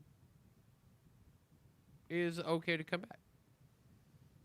Well, yeah, he tested twice negative in between 24 hours. Well, that's what everybody's got to do now, right? Yeah, Within two 48 testing, hours, two testing 24. 24 hours. Take a test, clock starts. One 24 morning, hours, next morning, take a boom. test. Yeah. If both of those come back negative, then you can go back to work. Of course, you can't have any symptoms either. I mean, you can test negative and still have a fever, which means you might have something else too. Well, they said in MLB, it's 2% infection rate. It's 2% infection rate in the world right now. Yeah. 37 people. We debate this all the time. I mean, but numbers don't lie. Yeah, it's always the 1%. Yeah. Yes. There's always got 9 million people. There's always going to be the 1%. You know, what was there, 160,000? This whole pandemic changes the term of 1%er. Yeah, you don't want to be a 1%er in this fucking situation. No. You're a 1%er here, and then I visited you in at a tombstone. But yeah, you got the 1%. It's going to happen everywhere, period. It's going to happen, it's going to happen, it's going to happen. 1% of the population is going to have the flu. It's how you handle it. You want to sit out the season? Go for it. Go for it. Well, some people just remember you got like newborns and shit like that. Your team wins that championship, you get no ring. But no ring. No ring for you. Taken off the roster. No ring. You can have your job next year, but we're replacing you for now. I mean, it's no ring. Trout doesn't even want to play. No ring. I'm starting to think he's leaning towards not playing. There's quite a few in all sports. I mean, even football players are coming out going, no, I don't know, man. I don't know. I'm not sure. Baseball players, yeah, I'm not so sure. Soccer too, same thing. I mean, they look at college sports. I mean, they just eliminated the entire. Well, they eliminated a conference that doesn't matter because they're ineligible for a trophy. They're going all at it in Europe. Right, but Army, Navy, Air Force, Marines, Harvard, that whole division, gone. No football. Yeah. Notre Dame in that? No, Notre Dame's not in that division. Because that's a non-collegiate. No, that's the wrong word. But it's not really, but it is. They can't get trophies over there. That's just a participation trophy league or conference. Harvard, Army, Navy. I don't know. I think they can't get trophies. Play and just take a chance. I mean, fuck it. Do what you gotta do. You can't really hide from the shit. I mean, but Thump brought up a really good point of what do you do when you can't really hide in your house for months and months and months. I mean, Jimmy Johnson's exposure to the rest of his team, I'm sure, is very minimal.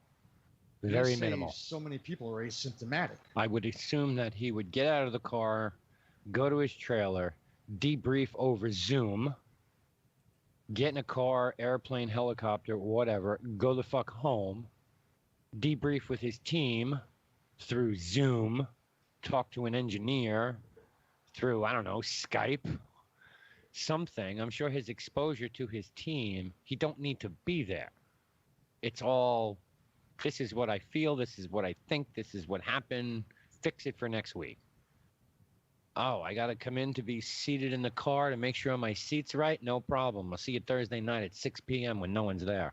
Just you and me, wear a mask. Can't do that in other sports. No. You can't do that in other sports. They're contact, period. Well, don't they have fans now? Like 30? 5,000 fans. 5,000. Next week it's going up. Well, what's the name? Where are they racing? Patriots. Where are they doing something? Well, they're bringing a football. They're bringing their own independent. Yeah, they're bringing a whole league back.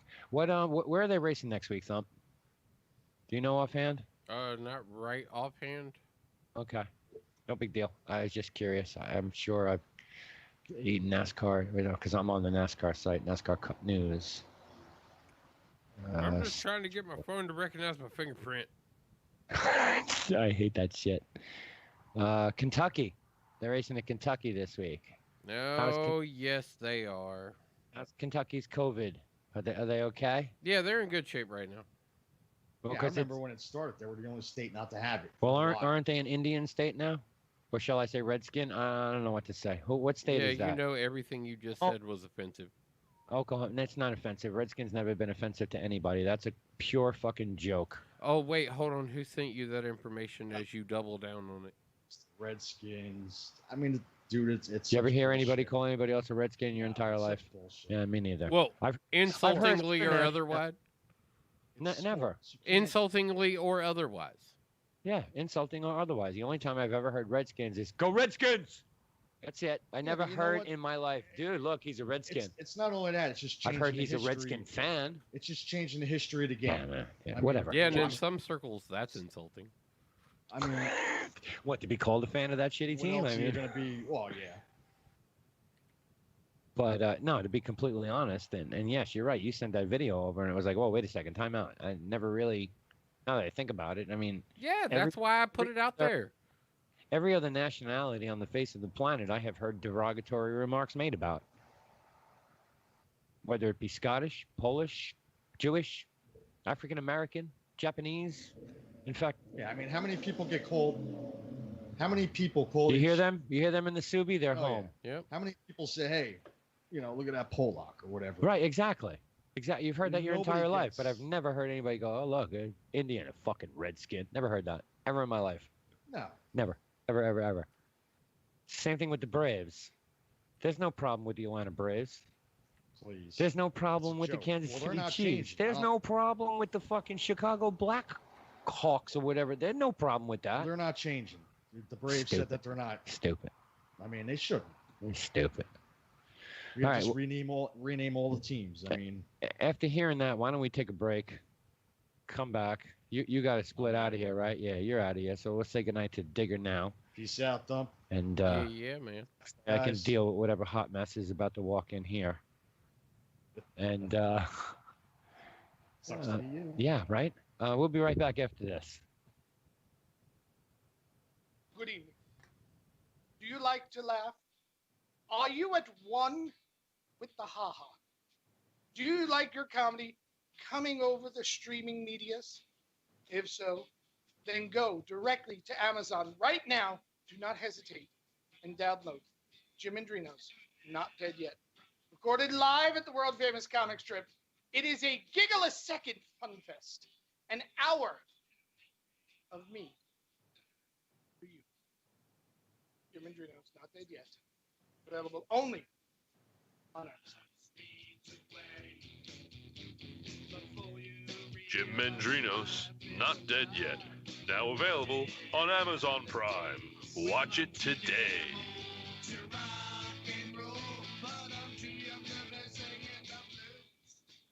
Over the years, you've brought them into your home. You were prescribed opioids after the C-section and after Dad's back injury. They helped when you were in pain, and you held on to them just in case. But did you know holding on to unused opioids puts your family at risk? Trouble with opioids can start at home with unused medicines such as pills, patches, and syrups. You can remove the risk and protect your family. Find out how at www.fda.gov/drug disposal. Hey, everybody out there. This is John G, and I have a special on Amazon called Living Large. It's a stand-up special. It's funny. It was shot at the comic strip live in New York City. You're gonna love it. You're gonna see me at my biggest. See, a few weeks ago, I had a heart attack. So if you don't want to go watch it because I'm funny, have some pity on me. Go watch my special. Anyway, I'm not gonna be so big anymore. No more living large. I gotta lose weight. They want me to take off pounds. I don't want to take off pounds. I love food. But anyway, go watch the special. It's gonna be funny. And I don't know how much longer I gotta live. I'm wearing this defibrillator thing. I don't know what this thing does. Supposedly it shocks me if my heart stops. My heart stopped years ago. Anyway, John G, Living Large, Amazon. Go check it out before I'm not here to watch. John G. Living Large, now available on Amazon Prime. Watch it today. Hi, I'm Snowy Angel. And I'm Kinky Candies. Have you heard of Spunk Lube yet? Oh, you have got to get it. I mean, really, it's the loop that everyone's talking about and everyone's gonna want. Look at that. It looks like real cum. Yeah, I mean, how can that get better? I mean, it's nice. It just feels so good when you rub it all over yourself. Everywhere. And you know what gets better about it? There's different kinds of spunk lube. They actually have hybrid. Yes, and they have different colors too. Like, they have pink and yellow and even green. Like, what can get better than that? If you want, like, the kinkiest, spiciest nights, yes, spunk lube. Oh, hell yeah. Get spunked today. Get it today at spunklube.com. That's right, spunklube.com, and don't forget it. Get yours. Right now.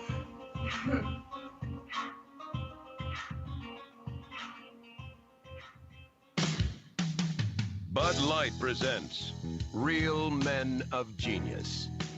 Real men of genius. Today we salute you, Mr. All-You-Can-Eat Buffet Inventor. Mr. All-You-Can-Eat Buffet Inventor. You've given us the real American dream. A tray, 15 feet of food, and a little sign that says, "Go nuts, buddy." Oh, pinch me, I'm dreaming. Pushing side dish innovation to its limits, you offer creamed everything and 400 flavors of gelatin. Feed it frenzy. If there's beef, you'll chip it. If there's chicken, you'll fry it. And if there's gravy, well, then everything's going to be okay. Oh, thank God for the gravy. So crack open an ice cold Bud Light, buffet boy. You know the way to a man's heart and a few hundred tasty ways to challenge it. Mr. All-You-Can-Eat Buffet Inventor. Bud Light Beer, Anheuser-Busch, Fort Collins, Colorado. You got something you want to get off your chest? We want to hear it. Call in 917-720-3038. The Ironic Radio hotline is now open. Ironic Radio, well, isn't it? Remember when you held my hand?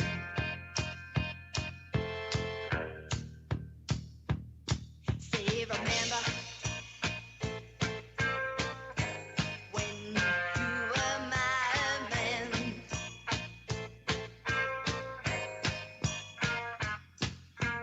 Walk, talk in the name of love.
What do they do? The hookah? The aqua velva? Is that even a dance anymore? I have no idea. I don't think so, but I don't think so either. Still all right, good so torch browser blows, man. I mean, it's not helping anything. Oh, well, you hit the little fucking thing up at the top when you hit a video. The one that says download Facebook MP4? Yeah. Sometimes Yeah. it takes a while. I just did it today with my kid's video I just put up right before the show. I clicked on that shit. I don't know. I had to wait like 10 fucking minutes for it to get around. Why the fuck would I be wanting to do that? Either that or type in download Facebook video. Okay, here, I'll give you the link right now. I will. I was kind of trying to do this before Digger got out, but I mean, this shit's so much of a pain in the ass. Is it a Facebook video? Yeah. Yeah. I put it right in Slack for you. Go right to this website. Do. There you go. Use that. Excuse me. Hey, What are you doing? Thursday. Well, we were just about to fucking hang up. How about that? Oh, really?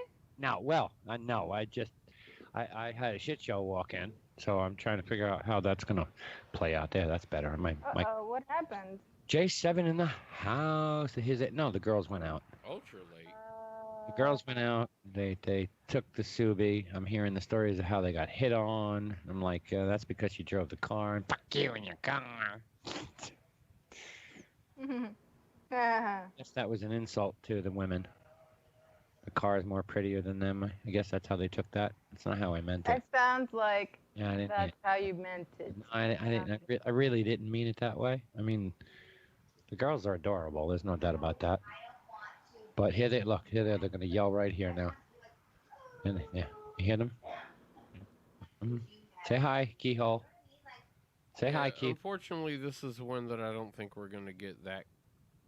None of what you're trying to do right now is going to work.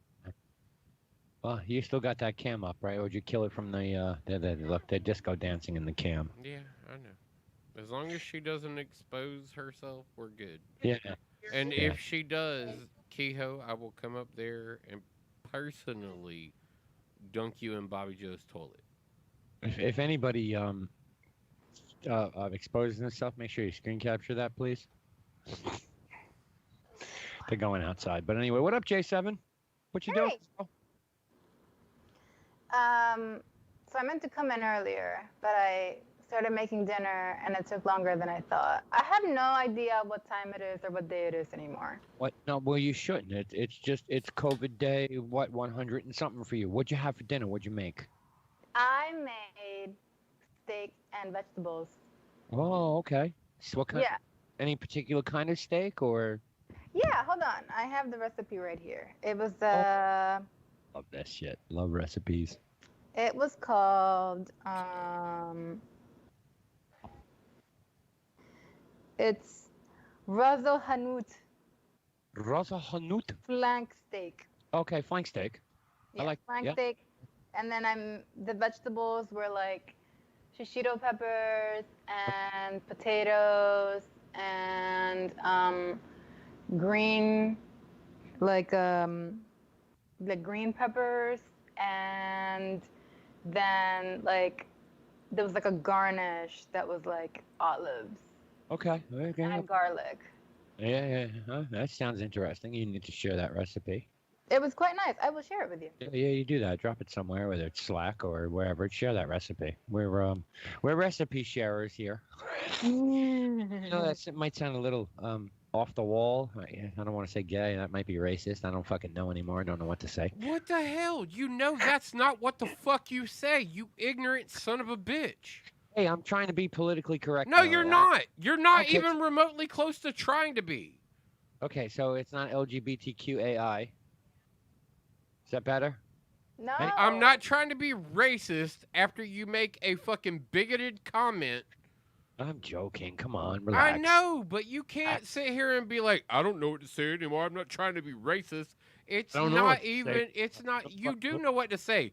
You know, you are so researched that you know that you did that specifically for the provocative nature of it.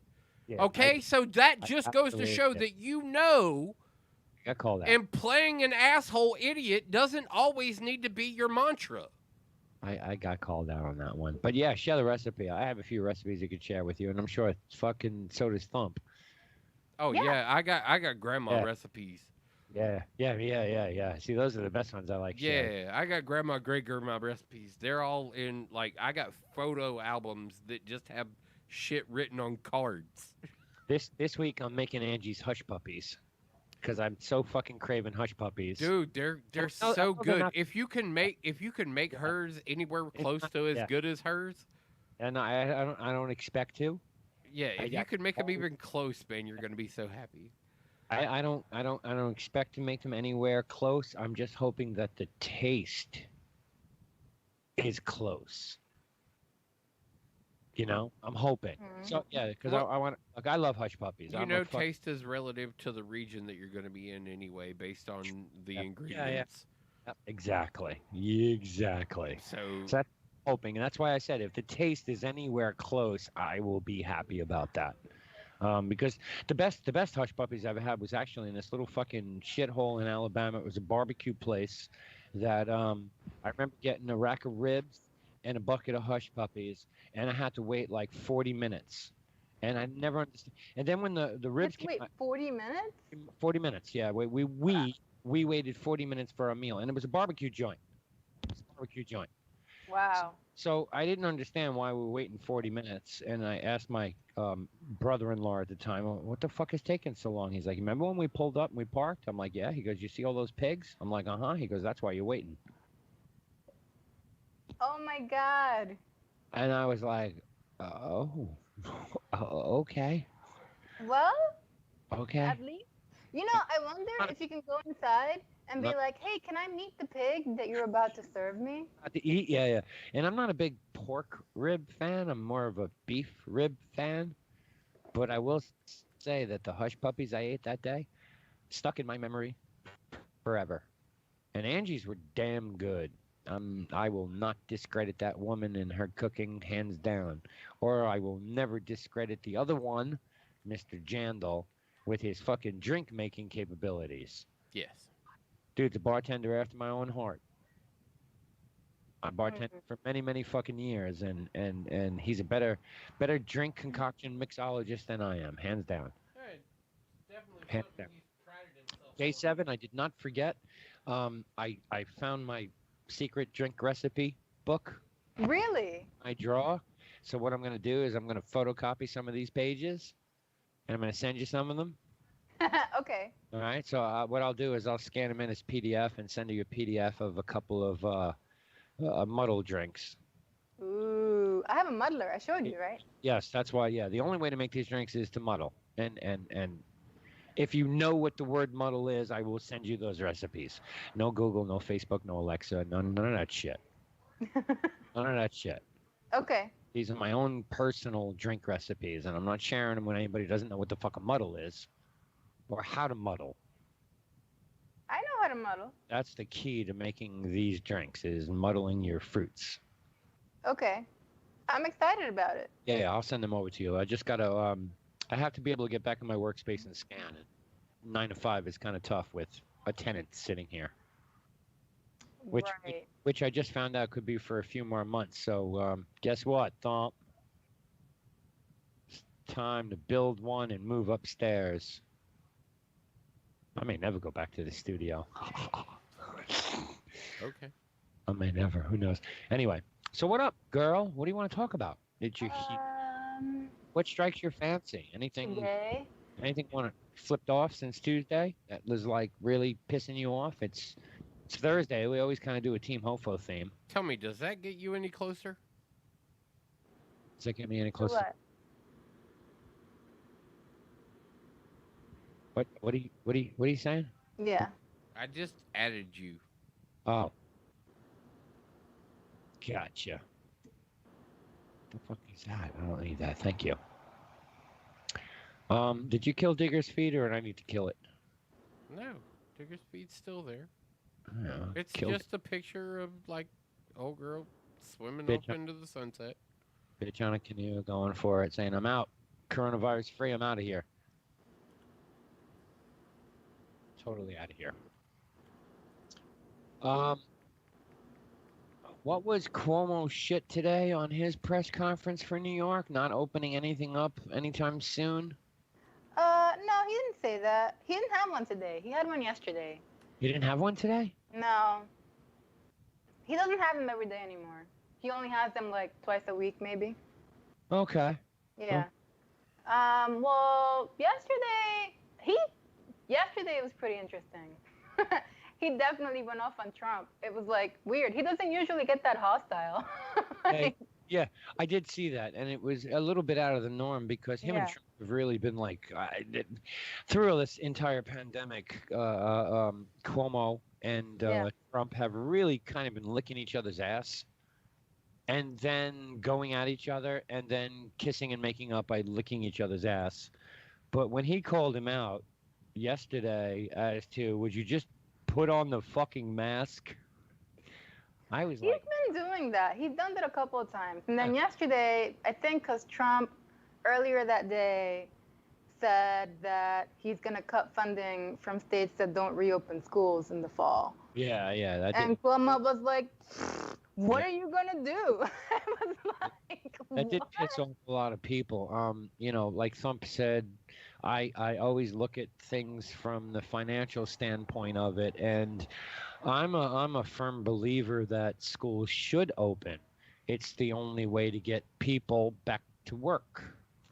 Yeah, that's true. That's a big issue, and I don't want to turn it into a financial situation, but it's a big issue. Look, if your kid is home, working from going to school virtually, there are a lot of people in this country who need to be home because their kid is not of age to be home alone. And the biggest thing through this entire pandemic is keeping the economy going, because it's not just about our economy. It doesn't matter on a country by country, continent by continent, state. We have a world economy now. It isn't, the American dollar is so strong. Nobody gives a fuck about that anymore. It's all about free markets. And there are so many free markets. And without people working, we have no free market.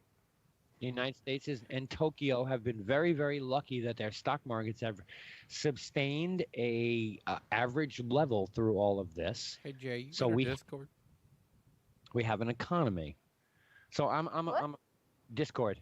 Oh, Discord? Yeah, I have Discord. All right. I need to get you and I together because I think I can pull this off, where I can share this video directly through Discord by sharing my screen to y'all, but I don't think I have another means of being able to do it. Okay. Shit.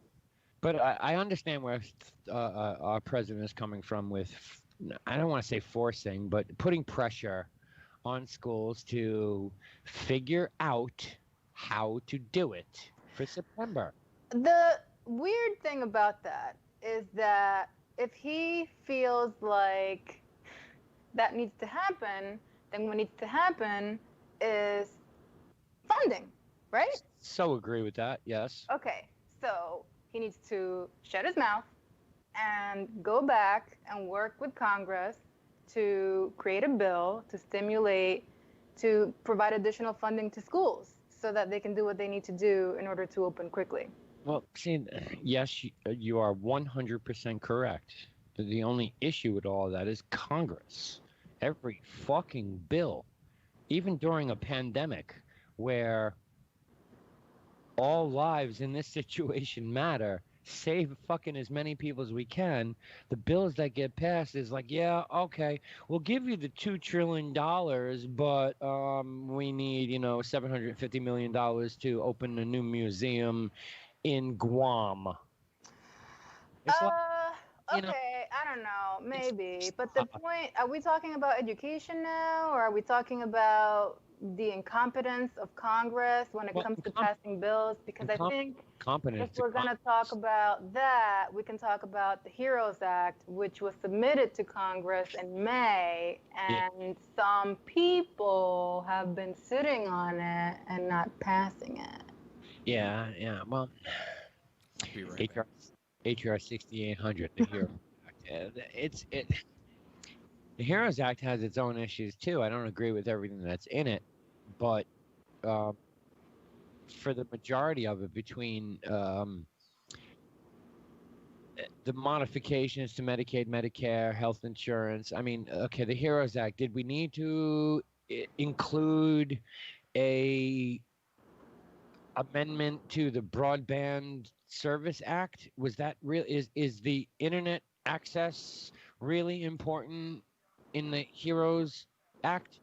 I don't know, but it's kind of the job of Congress to figure that stuff out, not go off and not do anything until the recess started at the beginning of July, and they're not coming back until July 20th. Yeah, the recess So is. that means that while people are unemployed and people are suffering, they're doing nothing.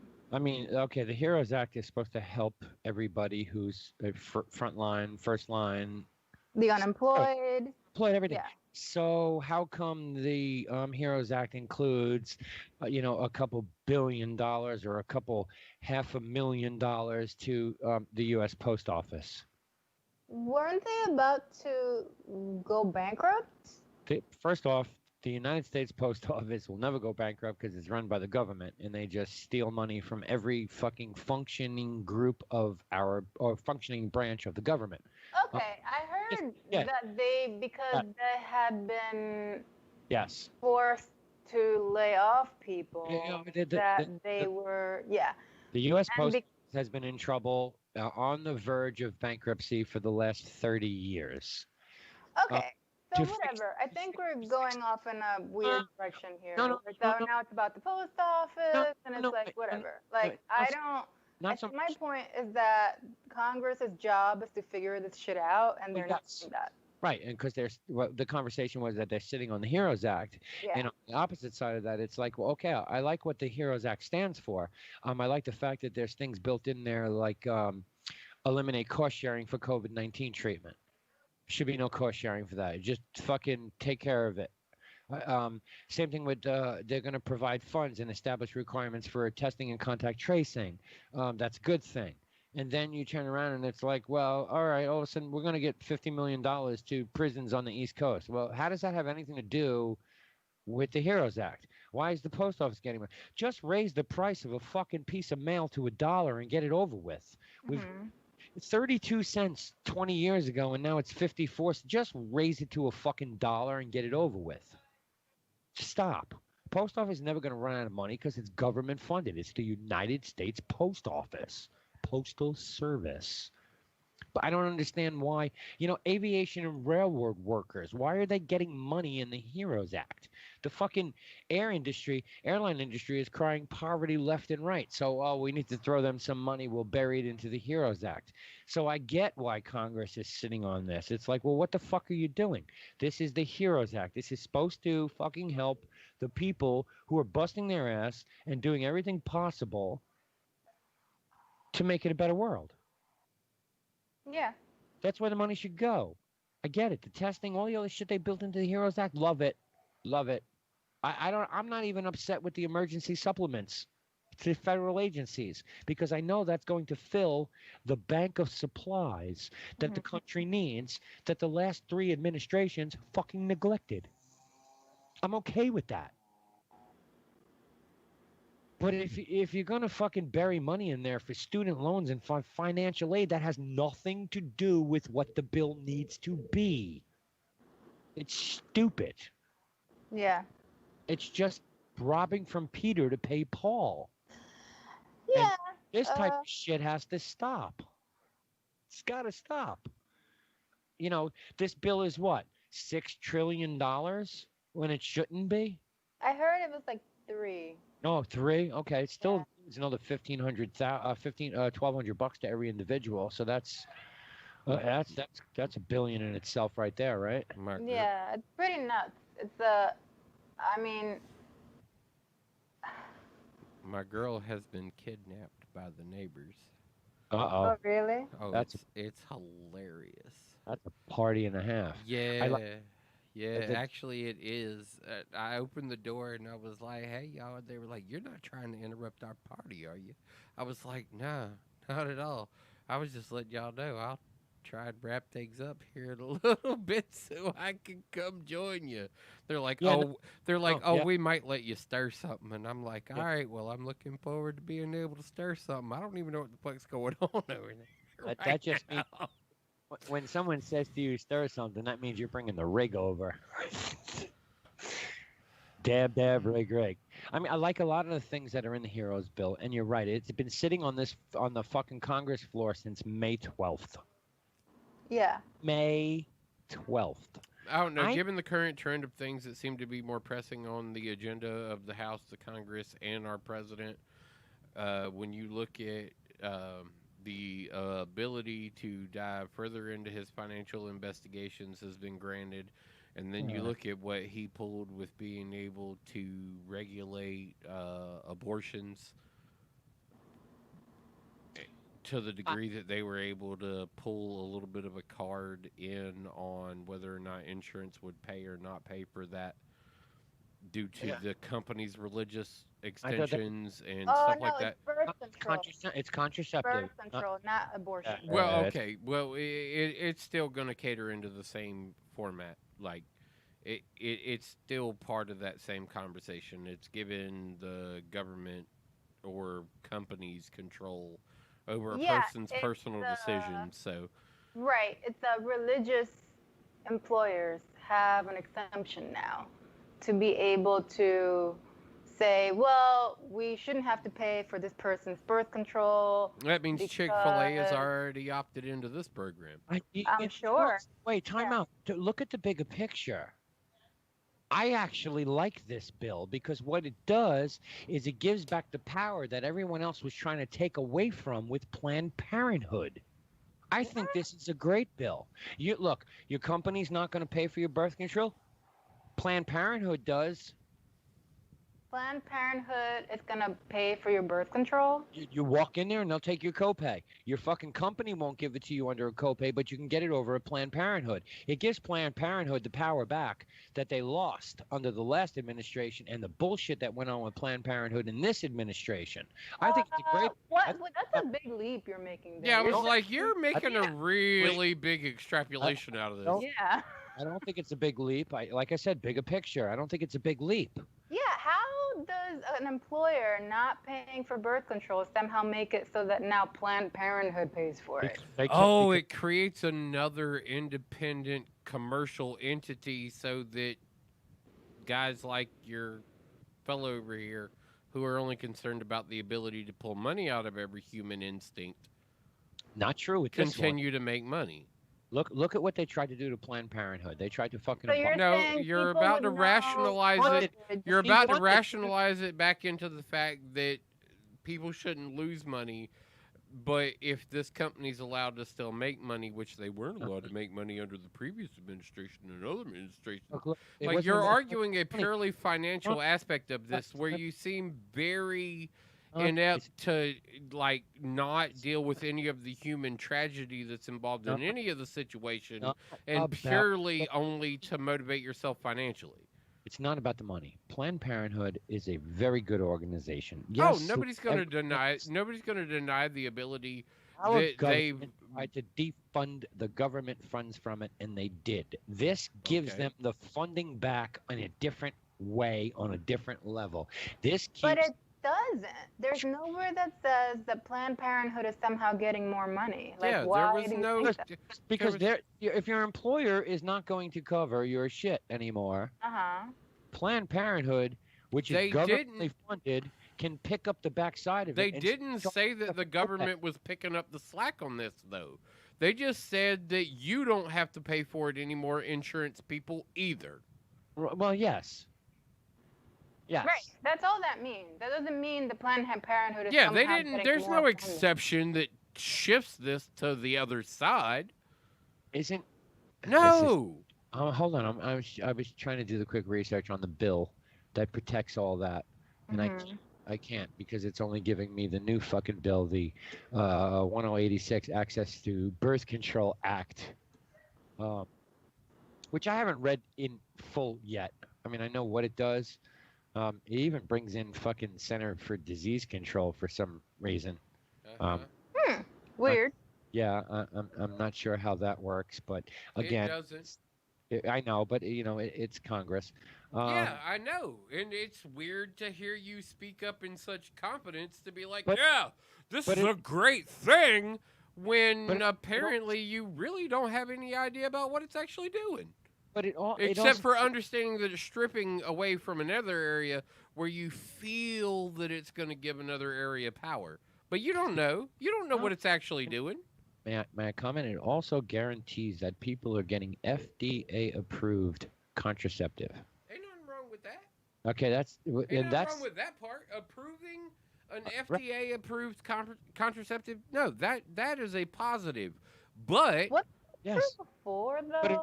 But it also puts it on the pharmacy level also, which again it moves the money that was taken away from the funding to begin with and put back into other places. No, actually, all it does is move the money to areas that weren't able to afford the coverage that already had been provided, and making them responsible for more of the dividends. Yeah, all that really does is make it so that people who already maybe can't afford birth control are not going to have to pay full price for it because their insurance doesn't cover it. Right. That's what that does. Right. They don't have to pay full price even though the insurance doesn't cover it. Yes. No, they do have to pay full price. No.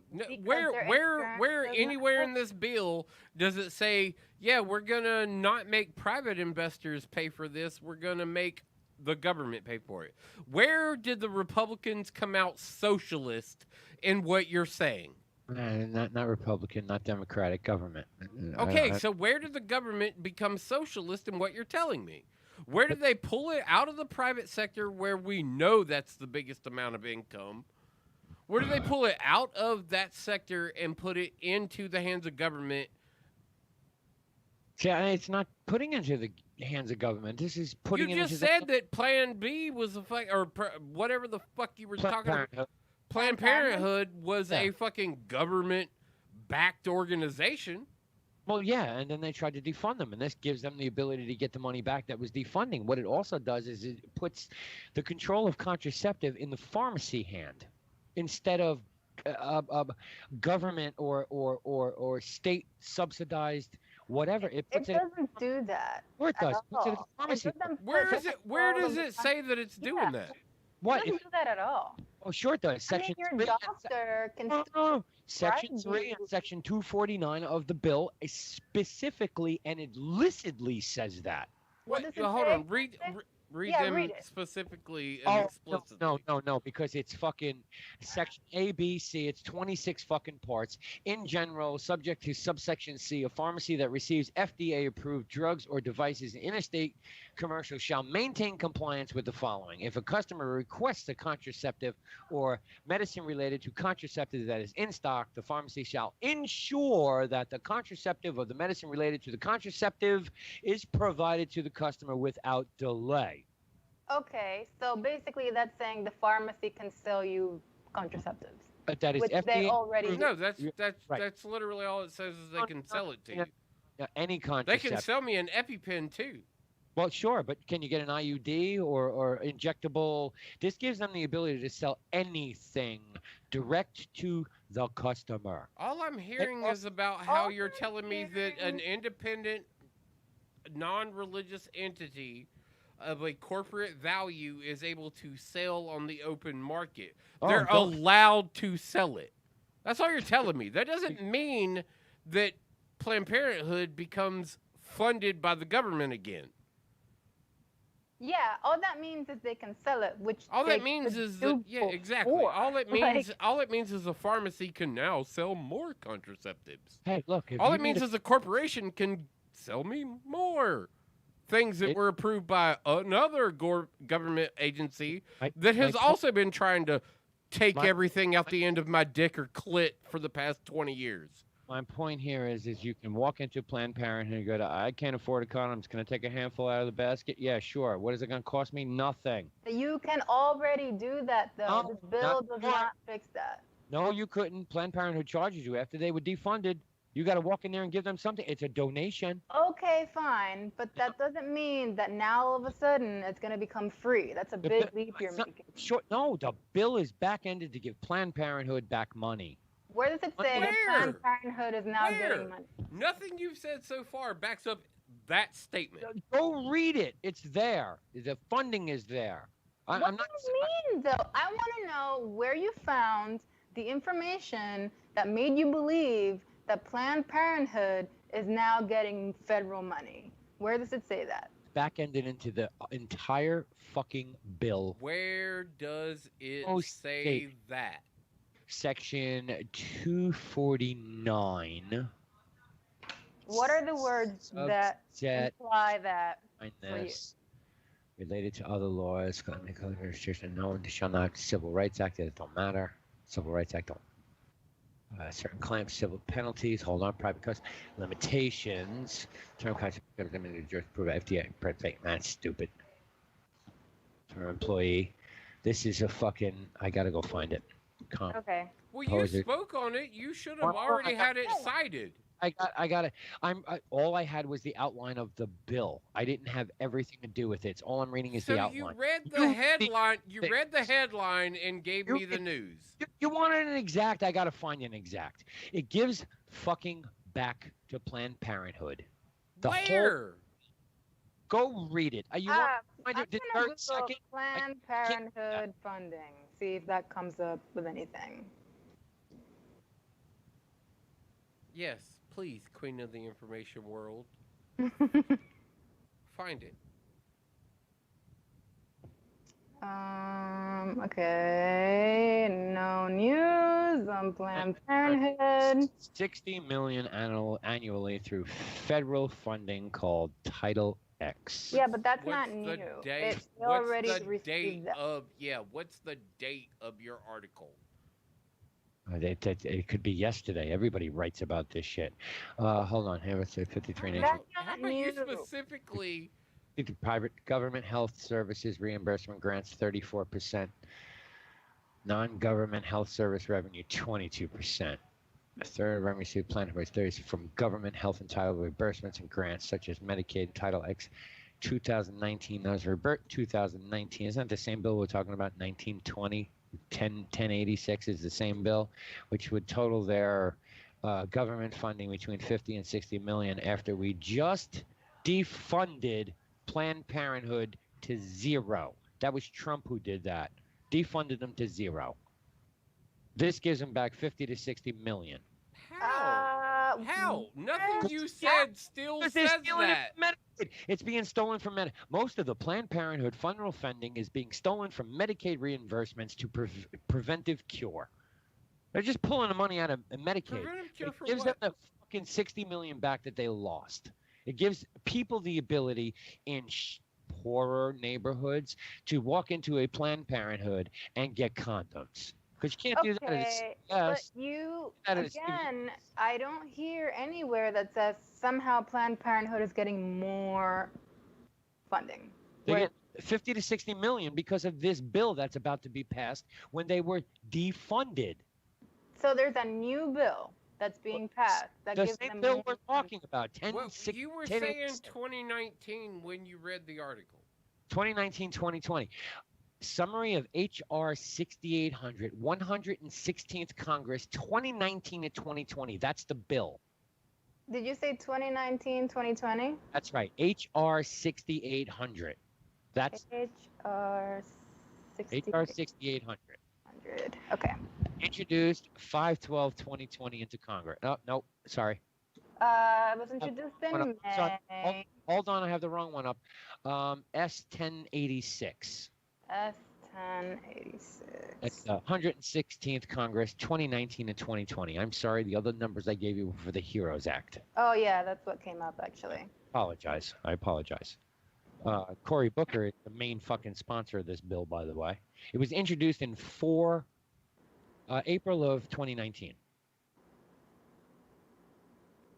I don't know what you're going to find. A lot of the shit I found is just pure outlines. You have to go in to, I'm in the composers section, which gives a breakdown by committee, by amendments, by titles, by actions, related bills that are related to it, such as, well, that's Cory Booker's own fucking bill. It's not related.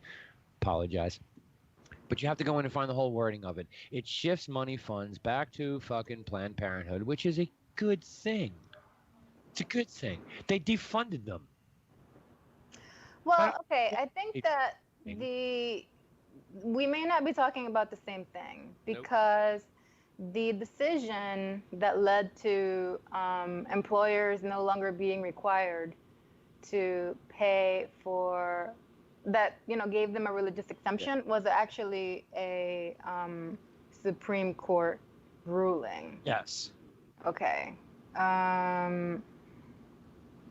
And I'm not finding this bill. Oh, I've got it. Oh, you got it? The money comes out of Medicaid. Yeah, I went to track bill also when I wanted to find out what exactly it was doing. Because I'd rather get a little bit closer to its progress. Mm-hmm. Ooh. Defunding Planned Parenthood, such a bad idea. Okay. Yeah, it looks like a bill, HR 369. Is that what you said? The adjacent bill, yes, 369, right? S1086, U.S. Congress S1086 track bill. That's it's Access to Birth Control Act. Yeah, that's Cory Booker, New Jersey. Yeah. Yeah. You can pick it up. You can also pull it up as SB 1086, but you can pick it up right on fucking Congress's website, congress.gov/bill. Ooh, yes, found it. Yeah. Yeah, when he started citing it in further and further into like where it's at currently, it still doesn't state directively that it's giving money back to Planned Parenthood. It does say that funds have been made available, that circuits like that could appeal to be able to receive the funding, but it doesn't grant them the money directly. So to stand in support to say that it gives them the money back, it's not giving them the money back. It's freeing up the funds to be able to possibly lend them another direction. And you're covered under you're covered under birth control with the Patient Protection and Affordable Care Act. No, well, the Affordable Care Act has also been amended back and amended back and amended back. So if you go in and you go in and actually read in its current state, because of what the Trump administration has done with it, the reason this was a victory for the Republicans on this current format to be able to repeal this back a little bit further is it does eliminate the likelihood for funding to be granted to them. How many women are on the face of the country, United States? Well, yeah, but you're just going to argue like bullshit mathematics at this point. No. I read a number here, and I'm curious. It says each year 2.8 million abortions are performed. Man, okay. I'm curious to know how many women there are that are of birthing age in the United States. Well, as of the last census, it appeared to be 311 million. That's people, but how many of those are women? And only 2/3 of those women. That was a very specific question. As per the last census, 2/3 of women are of reproductive age. Let's see. Females younger than 18 accounted for early. Women age 18 to 44 accounted for 35.5%. 35.5% of 311 million. That's what 30. That can't be 30 million. That's got to be more than 30 million.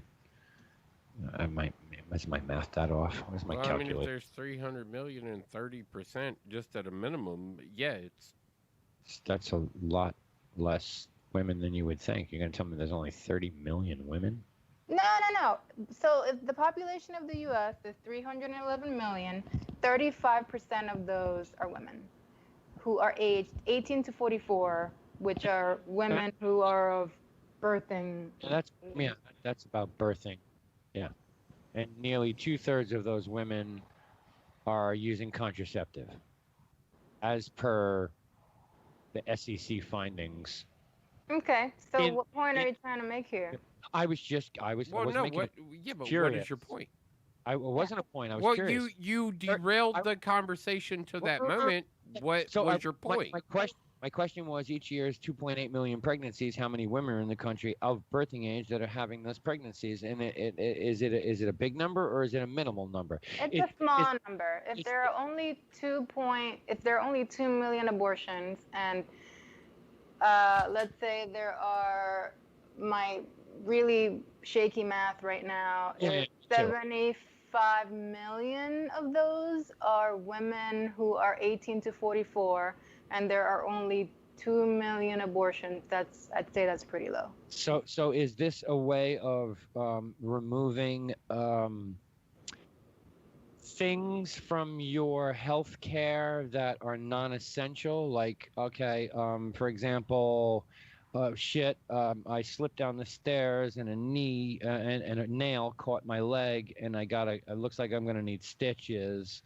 And that's what is that? 3, 5, 7 stitches. Okay, it's not major surgery, so I can go to the doctor and pay him, $150 to get that shit fixed, and take all of that money that would have been paid out of healthcare and actually use it somewhere else. Like, oh shit, I had a car accident and my fucking head went through the windshield, and so did I, and I bounced on the concrete 6 times, and I got to have brain surgery, and my healthcare should be used towards that instead of condoms at the store or birth control pill, which, by the way, should really cost no more than fucking $20 instead of the $86 a month. Well, no, we believe that the exuberant healthcare cost is across the board, not just in the sector of, not in just the.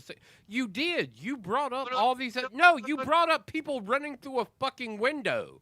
Okay, well, you did. You brought it up. You brought up a separate fucking incident that was not completely at all even related to fucking like contraceptive healthcare.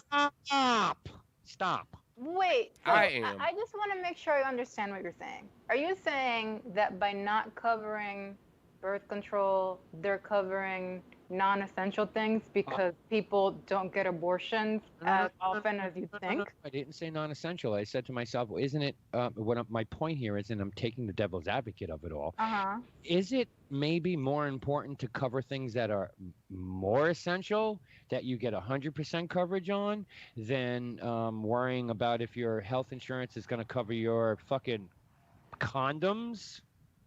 Well, they're not talking about condoms. They're talking about birth control for women, like hormonal birth control. Okay. So an IUD, which costs like $250 to have slammed in. Yes. Okay. Or Depo. Or an IUD. Yeah. Or the shots. Or they all have different costs. Yeah, they all have different costs. So let's say it's $300-400 a year. Is it? Maybe this is a forward-looking way of saying, you know what, that's not so much important as the guy who fucking just got hit by a train and, can't. Health insurance should cover that fully, and maybe you should just pay for your aspirins, your birth control. Well, maybe I believe that the guy who just got hit by a train should have probably died when he got hit by the train because he was a dumbass. Okay, so I'll go back to the example of the car accident where you get shot through the window and bounce your head off across the ground 6 times, and you got to have emergency brain surgery to relieve the pressure. Drilling a hole in your head costs $40,000. Right. Okay. Whereas birth control is $80 a year. Well, contraceptive control of humanity shouldn't be that expensive. Okay, it really shouldn't be that expensive. So for it to be covered by your healthcare provider shouldn't actually be too much of a detriment to their claim of how much it's too much of a burden for us to bear. But if you remove the little shit, there's room for the bigger shit. I mean... So, wait, are you saying that the reason why they might want to do that is because they don't have enough money to pay for, like, bigger expenses since they're paying for birth control? Look, we know they don't have the money to pay for anything if they're taking the money out of Medicaid to pay for birth control. No, they're not specifically talking taking the about- money out of fucking Medicare or Medicaid to pay for Yeah. birth control. It's not specifically taken there because they can't afford birth control. It's specifically being taken out because they can't afford the vast fucking populace of fucking healthcare demands. It's not specifically related to the fact that, oh, bitches need contraceptives, so we should probably quit paying for that. It's not just contraceptives, it's STD tests and treatment, it's breast Okay, so now you're talking about Planned Parenthood, right? Planned Parenthood does all those That's right. That's right. So okay. putting money back into Planned Parenthood is a bad idea. Hold on, you just said that they're trying to save money. But you're saying that they're trying to save money by moving money into What I was saying is more like, you know, like the guy that hit his head or something, and that costs more to pay for. I don't know how, like, you're all over. If you start to take out the little bullshit that you should, I don't want to say pay for yourself, but if you start to take out the little shit and remove it from your health care, it leaves more money for the big shit. I fell out of a tree and a stick hit me in the arm, and I need to get stitches. And Well, you go, that's fallacy. You're just doing math right now, and that's a logical Well, fallacy. you're only just trying to throw out mathematics that fit your narrative. No, not my narrative. The reason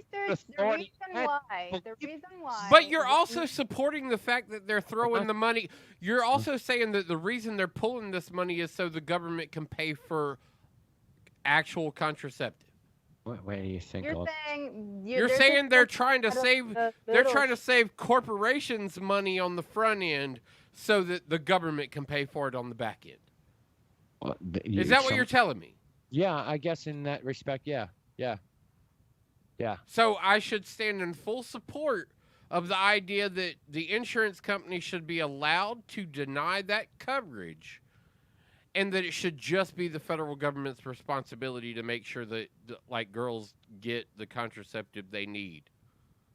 No, I think it's your responsibility. No, actually, you just said that Planned Parenthood, you just said in this whole conversation that Planned Parenthood, this freed up money for Planned Parenthood, which is a government-supported program, to receive the funding. So you just told me that private entities should not be having to bear this responsibility, and that the government should just take care of it. No, I said shifting it to different places is a great idea. Like what? Okay, but I don't. Pharmacy will provide you with contraceptive, period. The pharmacy is not just going to give it to you. How do you think they're going to do that? Sure, you got to pay for it. How do you think they're going to do that? It shouldn't be part of healthcare. It shouldn't. So contraceptives shouldn't be covered. A medical. What we as intelligent human beings in this modern society understand that pregnancy is a medical procedure. No, pregnancy is not a medical procedure. Pregnancy is an act of lust or sex. Giving birth. What the fuck is this nonsense right now? You kidding? Giving birth is a medical procedure, absolutely. Do you know how much it costs to be pregnant? How many times you need to go to the doctor to get all the ultrasounds, to get the prenatal medication? You have kids. I'm sure you know that. I have 2 children and 18. Yeah, I know exactly what it costs. It costs $1.6 million to raise a child to the age of 18. I'm just talking about the 9 to 10 months that your wife was pregnant. How much did that cost? Actually, I know a guy who has had a kid during the pandemic, and it was just $8,000 to do 3 hours in the hospital. He should be paying for medical insurance. That's worth something. Actually, his children had full medical insurance. We had this conversation with Googly Eye like fucking 4 shows ago. Oh, yeah. Okay. I remember how good that conversation went. agree. Oh, wait. So we agree that you're going to spew the same nonsense. No, I'm not going to spew the same nonsense. What he told you was true. He's paying fucking $26,000 a year for health care coverage to walk into any place and not have to pay a dime. Be that high. Non-essential. You need stitches because you fucking fell out of a tree. Pay for it out of your own pocket. You need surgery because you broke your leg because you fell out of a tree. It should be covered under insurance. 100%. No matter what policy you have, period. Universal health care, cover it. You want universal health care? Well, guess what? You got to give up shit. And first one off? Actually, you want universal health care. That means it covers everything. Yeah. No, it don't work. It's never going to work in this country. That's never going to work in this country. It's not working in any other country. Go look at your friend Chelsea in Canada. You tell me how universal health care worked for her. Tell me. Then go ask Steve, Ren, or any one of Ren's family members who fucking are citizens of fucking Ireland and how that universal health care worked for them. We have to at least make an attempt because our system is not superior to that. It's I was gonna say, if we can't admit to the fact of being able to try it, doing better, and that universal health care can encompass all things, and we can figure out a way to make it affordable across the board for every person, as well as full coverage for every person. I don't think dismissing the ability to grandfather our population into more numbers. But we proved the numbers 2 weeks ago that the affordable health care plan is not affordable for anybody. I'm not saying it's perfect, but it's a fucking try at something. No, I agree with that. We're saying going back to the 1960s is also not the answer, Grandpa. No, not at all. Not at all. I don't mind this bill that's being put up. I know you don't, because you see the ability for companies to make more money. No, I see the ability for this to grow and put pressure on other things. I see it to be the... grow and put pressure on what other things? Put pressure on an affordable health care, to put pressure on the pharmaceutical companies to stop price gouging the entire fucking world. And what means does it actually put pressure on them to stop doing that when you defund any initiative? Well, this bill that has tried to provide a little bit of an easement. This bill will so be looked at along with every other health care bill that has been passed in the last, 3 years, 4 years since Obama's Affordable Health Care Act that we've been trying to rewrite. Everything that happens before then will be looked at for a future bill. So like J7 said before, the Affordable Health Care Act was a start. Is it perfect? No. But everything that's happening now up until that point will be looked at to go, wow, we fucked that all up. So now let's fix it with whatever the next version of the affordable health care, which I don't think happens for another fucking 10 years personally, because Trump can't get it done. Biden ain't gonna get it done. And we're not even sure if he's gonna be a president. Or like some said before pre-show, what if he just hands it the fuck over?